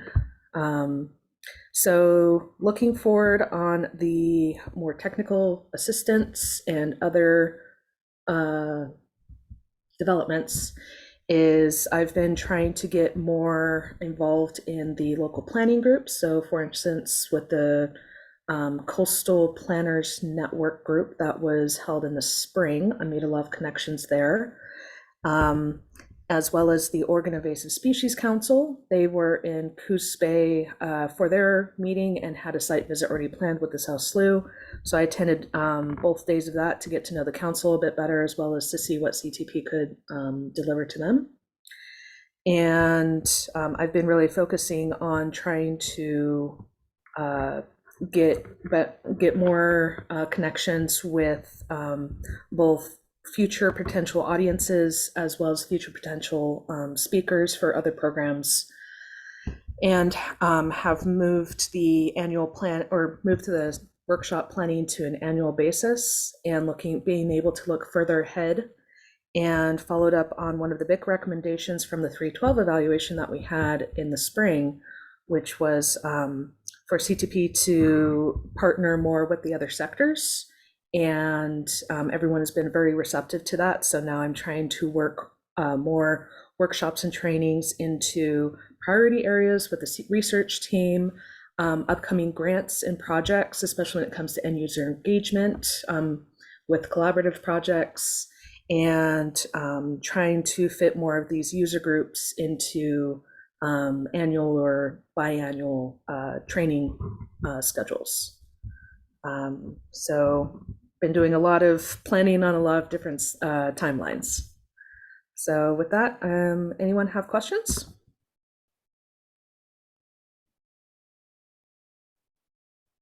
Excellent. Yes, thank you, Sabra.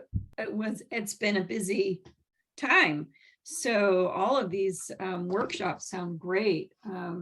I really like the smart fire management and defensible space. And right now with fires and drought, even on the South Coast, we have drought. So all of these projects, I mean, I read through them, and I'm just so excited about the work that you're able to do at South Slough. So thank you for your 2 years of commitment. About the lamprey workshop, how well attended was that? So we got a few less people than we had money for, but it was still 23 people, I believe. Huh. And 2 tribes were represented there. Helena from the Coquel tribe was, who's the major grant holder, did a lot of outreach to the other Oregon tribes, but because it was done in May, and a lot of what the feedback she got back was a lot of the tribal governments were still very iffy about traveling, especially the ones from the Columbia River Basin in Eastern Oregon. So they were still pretty iffy about traveling, even though we were masking up and taking precautions. So that's one of the reasons why we're definitely looking at this as a repeat program, because we definitely anticipate more involvement from the tribes if the timing is better next time around. I know the Coos tribe is very interested in it, especially Doc. Mm-hmm.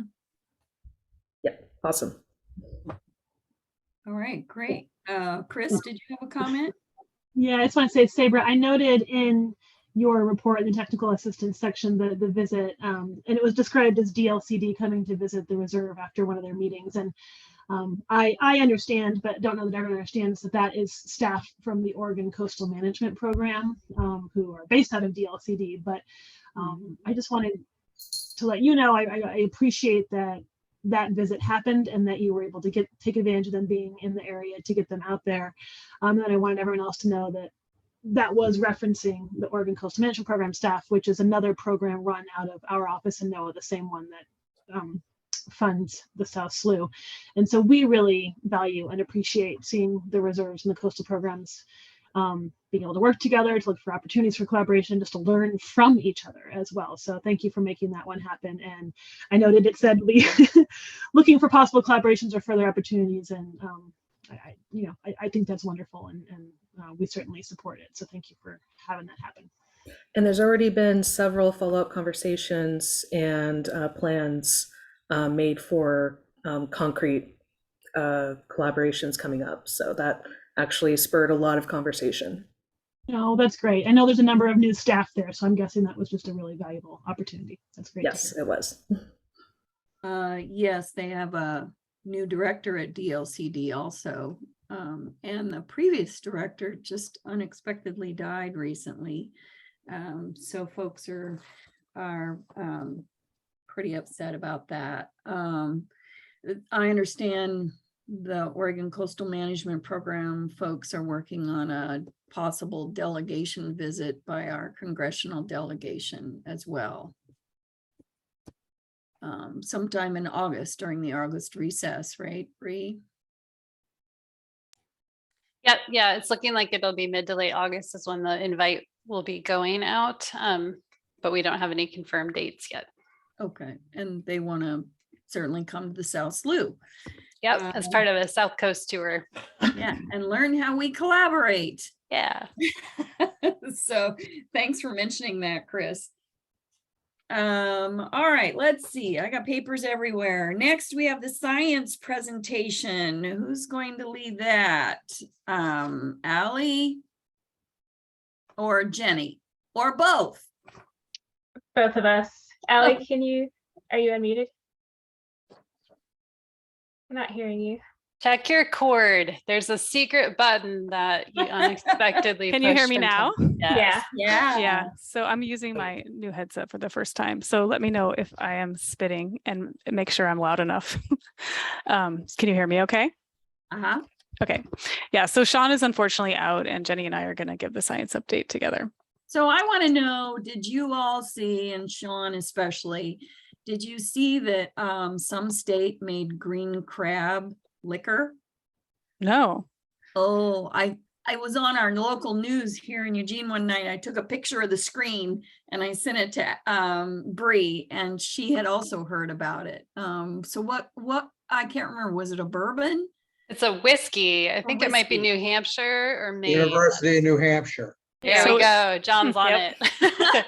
So is it just basically salty whiskey? I don't know. Bree tried to get some, but it sold out. Maybe That's it's a good green reason in why I'm color. vegetarian. It's a good economic development opportunity for Oregon, I think. Yeah, so I wanted to let Sean know about that because that's his next project, you know. Well, we could have a collaboration with the Stillwagon distillery that's local. See, there you go. It's all about economic development. All right, back to you, Allie. Okay, so the science program has been very busy this summer and we've been hosting 6 interns. We have 5 science interns and 1 shared science education intern. And these folks have traveled from 6 different states to work with us. The furthest intern hails from Smith College in Massachusetts, and the closest is from here locally in North Bend at the high school. These interns are funded through various programs, including 3 students that are participating in the National Science Foundation Research Experience for Undergraduates program. We call that the REUs, and that's hosted at OAMB in South Slough. So we have Colleen Walker, Sebastian Velasquez, and Chloe Cummins. We have 1 student that's involved through NOAA's National Centers for Coastal Ocean Science, Rebecca Castro, 1 local North Bend High School intern in the Oregon Coast STEM Hub program, Alyssa Richardson, and our science education intern is funded through the Neuroscience Collaborative and DSL, and that is Nick Summerlin. So these project focus areas, they're working, with different mentors in the science program. They range from green crabs to Sentinel Sites wetland monitoring and research in Sitka spruce swamp forest, tidal marshes, eelgrass, and mudflat habitats. And they've also been helping out with our water quality and weather monitoring programs. And so far, we haven't lost anyone, although it's been close to the sinky mud at Danger Point and Hidden Creek. Our current nurse, Margaret Davidson Fellow, Taylor Dodrell, continued her monthly sampling for phytoplankton and algae species composition and abundance, and she has been identifying, when present, harmful algal blooms. And she has sites in the Coos Estuary, South Slough, and also freshwater sites in the 10 Mile Lakes Basin. This summer, she added interviews of local oyster growers and recreational clammers to her research for a social science perspective on harmful algal blooms. So that was fun to see her out in the same areas where we were doing elevation surveys and sampling eelgrass. We have a new incoming Margaret Davidson Fellow. Her name is Laura Braidkreutz, and she'll be a new master student at Oregon State University, working with Fiona Thomas Nash and Ryan Mueller's labs. Her project will be evaluating the recovery potential of eelgrass from seed banks under both ambient and warming conditions, following up from some of the drivers we've seen in our eelgrass declines in South Slough. She's officially starting August 1st, but she has been sampling this summer with her undergraduate field assistant, along with one of our REU interns, Chloe. And she's been designing sampling methods, surveying eelgrass beds for flowering shoot density, and staging eelgrass flowering shoots for their reproductive status, so that we know when they'll be releasing their seeds. And then she's also been doing a lot of sieving through sediment cores to look for those seeds. And then just a few special project highlights regarding eelgrass, since that's what I've been working on. We are collaborating on a project funded by the Pacific Marine and Estuarine Fish Habitat Partnership. That's called PMEP as the acronym. And this project is being led by the Padilla Bay Reserve in Washington in collaboration with us to pilot eelgrass restoration by seeding methods. So far we have just tried transplanting eelgrass, and that is the vegetative shoots. So this will be a fun project for us to work on in collaboration with them. And other project partners are University of Washington's Friday Harbor Laboratories, Washington Department of Natural Resources, and the San Juan Islands Conservation District. And then we're also in the fall going to be starting to work with another group at the University of Washington. This is a 2-year research project to evaluate the interaction of water quality and eelgrass in the Coos Estuary using a biophysical model. So this was funded by the Oregon Ocean Science Trust, and it's being led by University of Washington modelers Tarang Kang, his last name's really hard to say, Kang Gayonkar, and Caitlin Moggle, who worked with us in the past on eelgrass, as well as Adi Nugraha. And this project is interesting because there's lots of leveraging from past collaborators. So Dave Sutherland is involved. He's been working on the hydrodynamic model at the University of Oregon with us. And then the Confederated Tribes of the Coos, Lower Umpqua, and Slough Indians is also collaborating with us. So that'll be a great partnership. And now I'm going to hand it over to Jenny.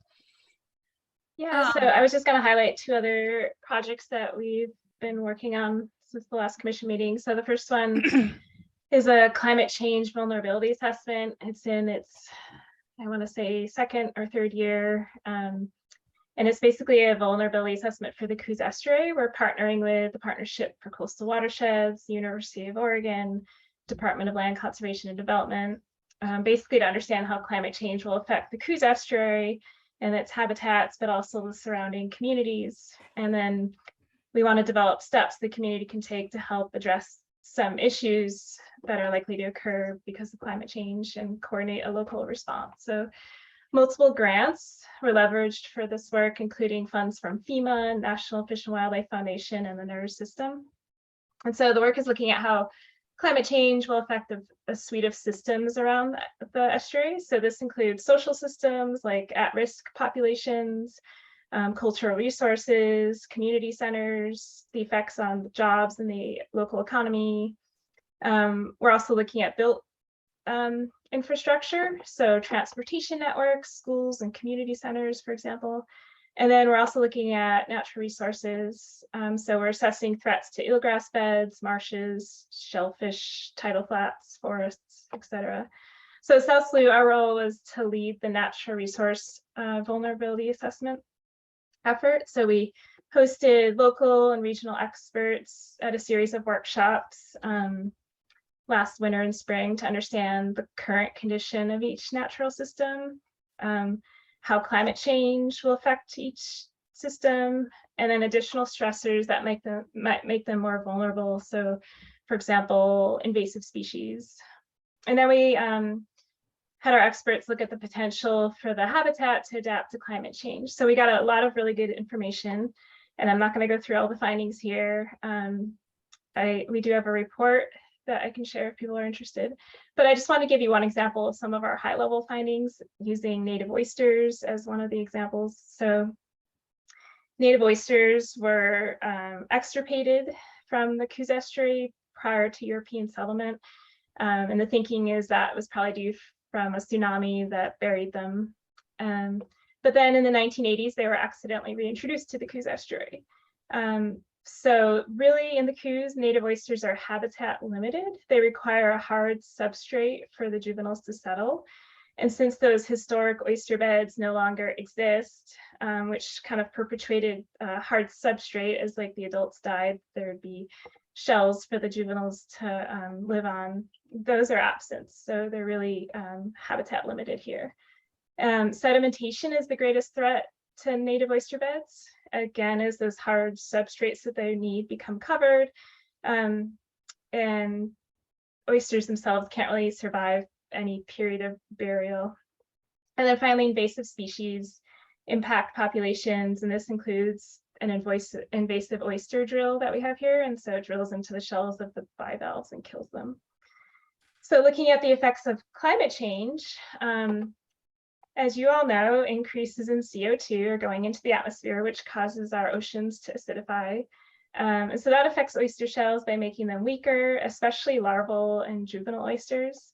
More locally, coastal Oregon is likely to experience heavier winter precipitation events. So that can cause intense freshwater pulses to come from streams into the estuary in a really short time. And that sudden freshwater pulse can stress or even kill a lot of estuarine bivalves like oysters. And finally, extreme climate events are a concern, thinking about marine heat waves, so ocean heat waves, that negatively affects native oyster beds by stressing them or killing them. And finally, some findings on the ability of native oysters to adapt. So after that reintroduction in the 1980s, populations are now mainly present in the upper Coos Bay with dense patches along the waterfront in Coos Bay, North Bend, and East Side, mainly on riprap. So really these populations are still recovering, which makes them less resilient to additional stresses from climate change. Native oysters are limited to the estuary in which they reside. So Coos estuary oysters can't go out into the ocean and go up to a different estuary and go back in. The larvae just aren't adapted to surviving the ocean environment. So we're kind of limited to the population that we have here. We can't anticipate other oysters from other estuaries to come in. So that, again, affects the resilience. And then native oysters are slow to recover following disturbance events, especially thinking about disturbances that reduce their hard substrate, which they need to settle. So movement within the estuary is often limited. Tidal currents can be really strong in the Coos Estuary, and larvae aren't very strong swimmers. So really, if there's a disturbance event, it needs a source population really close by to recover. And finally, some actions to help these species become more resilient. These included oyster bed restoration, and then reducing contaminants into the bay, which again can make them less resilient. So improving sewage treatment filtration systems came up. So that's just kind of an example of like one thing, one system that we looked at, but we had a whole suite of systems from social, economic, and natural that this project has covered. So one last project that we wanted to highlight, should be really quick.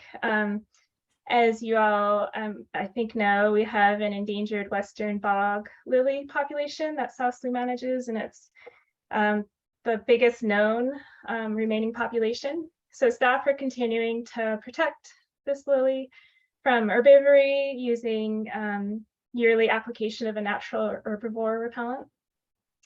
And recently, a group of staff and interns conducted our annual lily count. So this year, the total number of plants went down slightly from last year. So this year we had 1,780. The good news is that the total number of flowering plants and the total number of flowers themselves. So plants can have more than one flower.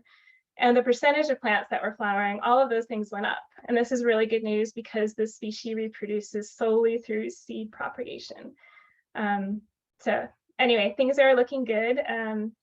The people at U.S. Fish and Wildlife Service that kind of care about endangered species and are keeping a close eye on the species, we're really excited to get that report. So that's all we have from the science team. My goodness, why wouldn't you want to work at the South Slough? There are so many projects that you are all involved in. It's exciting. And let me, it's really great about the lily. Let me ask you one question that I know the chief is going to care about too, is your harmful algal bloom project. And are they working with John Schaefer from the CT Klutzy on the harmful algal blooms in 10 Mile? And that's an Ally question, I think. I think she's trying to come off mute. Sorry, I'm like forgetting about the button. Yeah, so I don't really have all the details because Sean has been mentoring Taylor very closely. I do know that we certainly work with the Confederated Tribes, and I believe there are 3 sites they sample. That has been one of the few places that they are detecting high enough concentrations of the toxins so that you would actually call it a harmful algal bloom. So a lot of the concentrations at some of the sites in the lower Coos Estuary and South Slough, she's finding and characterizing the algae, but they're not high enough levels of concentration of the toxin that they're actually, above the threshold that would be considered harmful, is my understanding. But there was one site, I believe, in the upper part of the Coos Estuary, maybe Empire.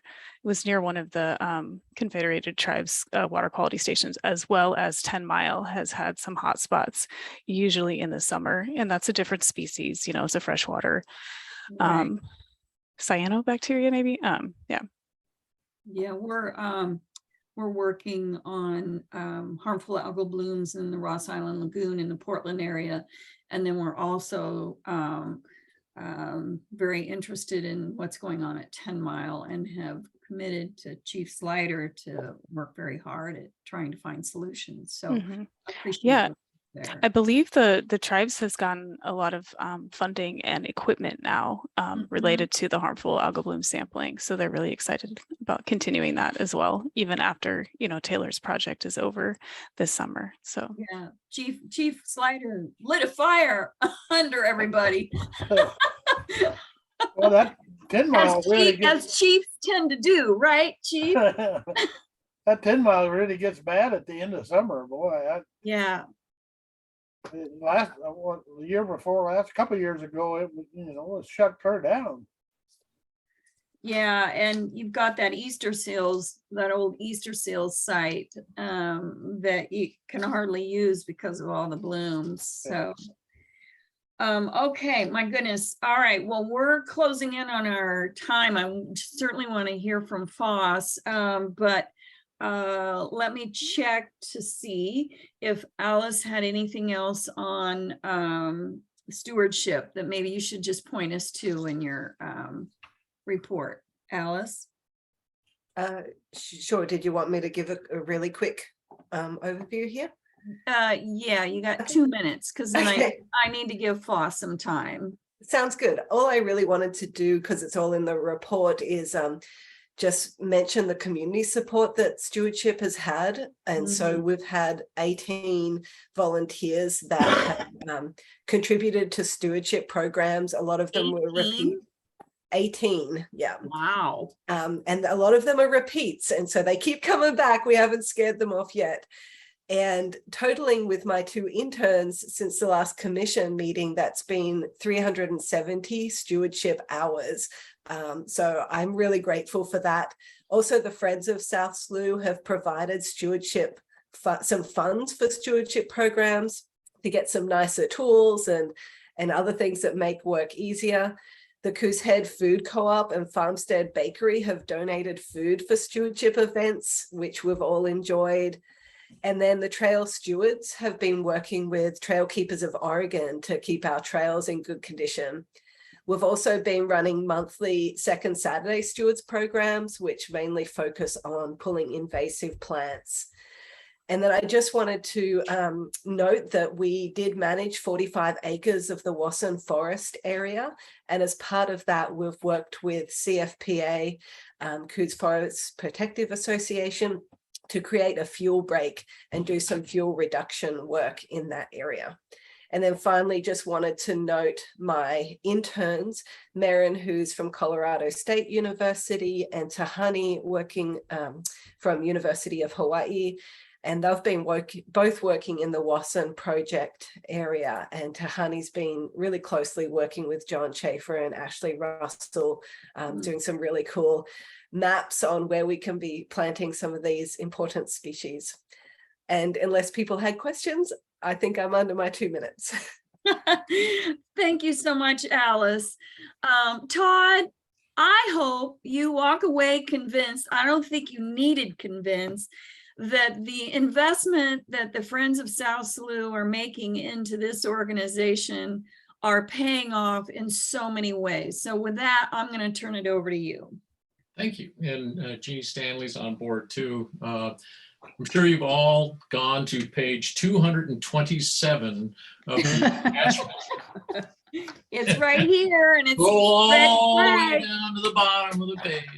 And you'll see that a lot of the staff at South Slough have touched on these things already. The FOSS's contribution for the acquisition of that 0.5 acres, that nasty little site up there that says welcome to the South Slough.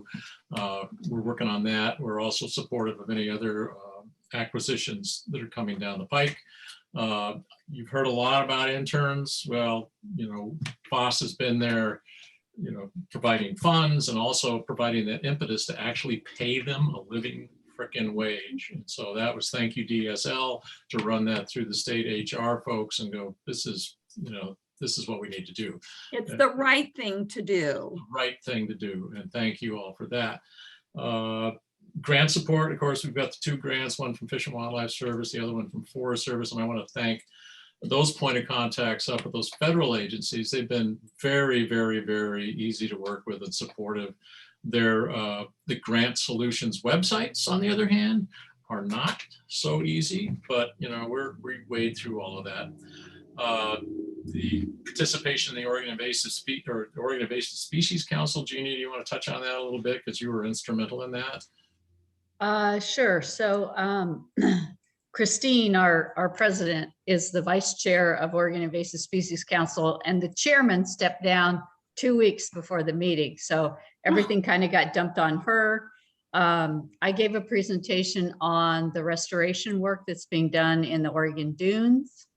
And then a lot of information focused on the South Slough. Sean talked about the green crabs, and Alice showed the Jabata grass removal project. There was also a lunch at South Slough. Saber was there with the coastal training program.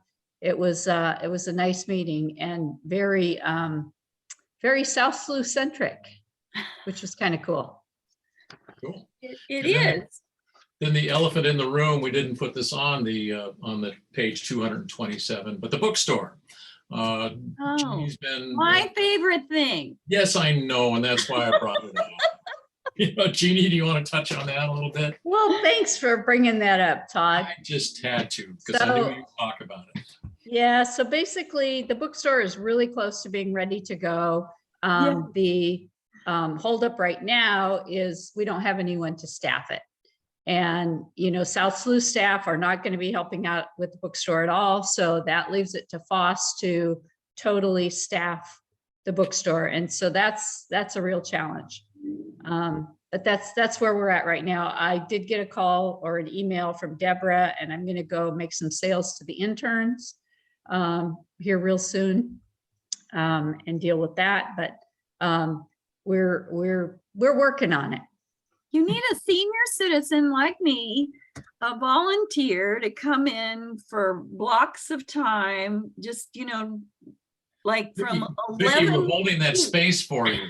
Yes. I was gonna yes. say, it sounds like Vicky's volunteering. It's I right She's gonna know. come and retire at South Slough. Well, the problem is I'd buy all the stuff and we wouldn't have anything to sell, because I love to buy those books for my grandkids. They just love learning about the ocean and all that stuff. And the t-shirts, and they're grown out of their South Slough t-shirts. But anyway, I appreciate you working on that project, and we're just so happy to have you be such big supporters of what we do at the South Slough. And I have to say, 4 years ago when I came on, there wasn't so much love for and collaboration for South Slough from DSL. I just felt like it was an appendage that we acknowledged that we had to take care of, but that has changed. That has changed. We are now fully integrated. We utilize the South Slough in our other programming areas. We appreciate what they do. We have loved the friendship and the collaboration locally, and the commitment that the commission members make to serving on this commission, and the land board has seen the light as well. So I just can't thank y'all enough. It's been Unless great. anybody has any questions for Friends of the South Slough, then that would be end of report. All right, and that's right at the time. I'm seeing my other meetings coming on board, and I've got to get to it. There's an emergency we need to deal with. So Bree, the next scheduled meeting is Thursday, November 17, 2022 at 1 p.m. We'll discuss whether it's in person or on video again at a later date. And did you have anything else at the last minute before? I was just going to share that a teaser for that meeting. We will have our findings from our NOAA 312 evaluation. So I'll be presenting those, or we will be presenting those. Staff did an incredible job pulling together meetings for that. So I want to applaud them.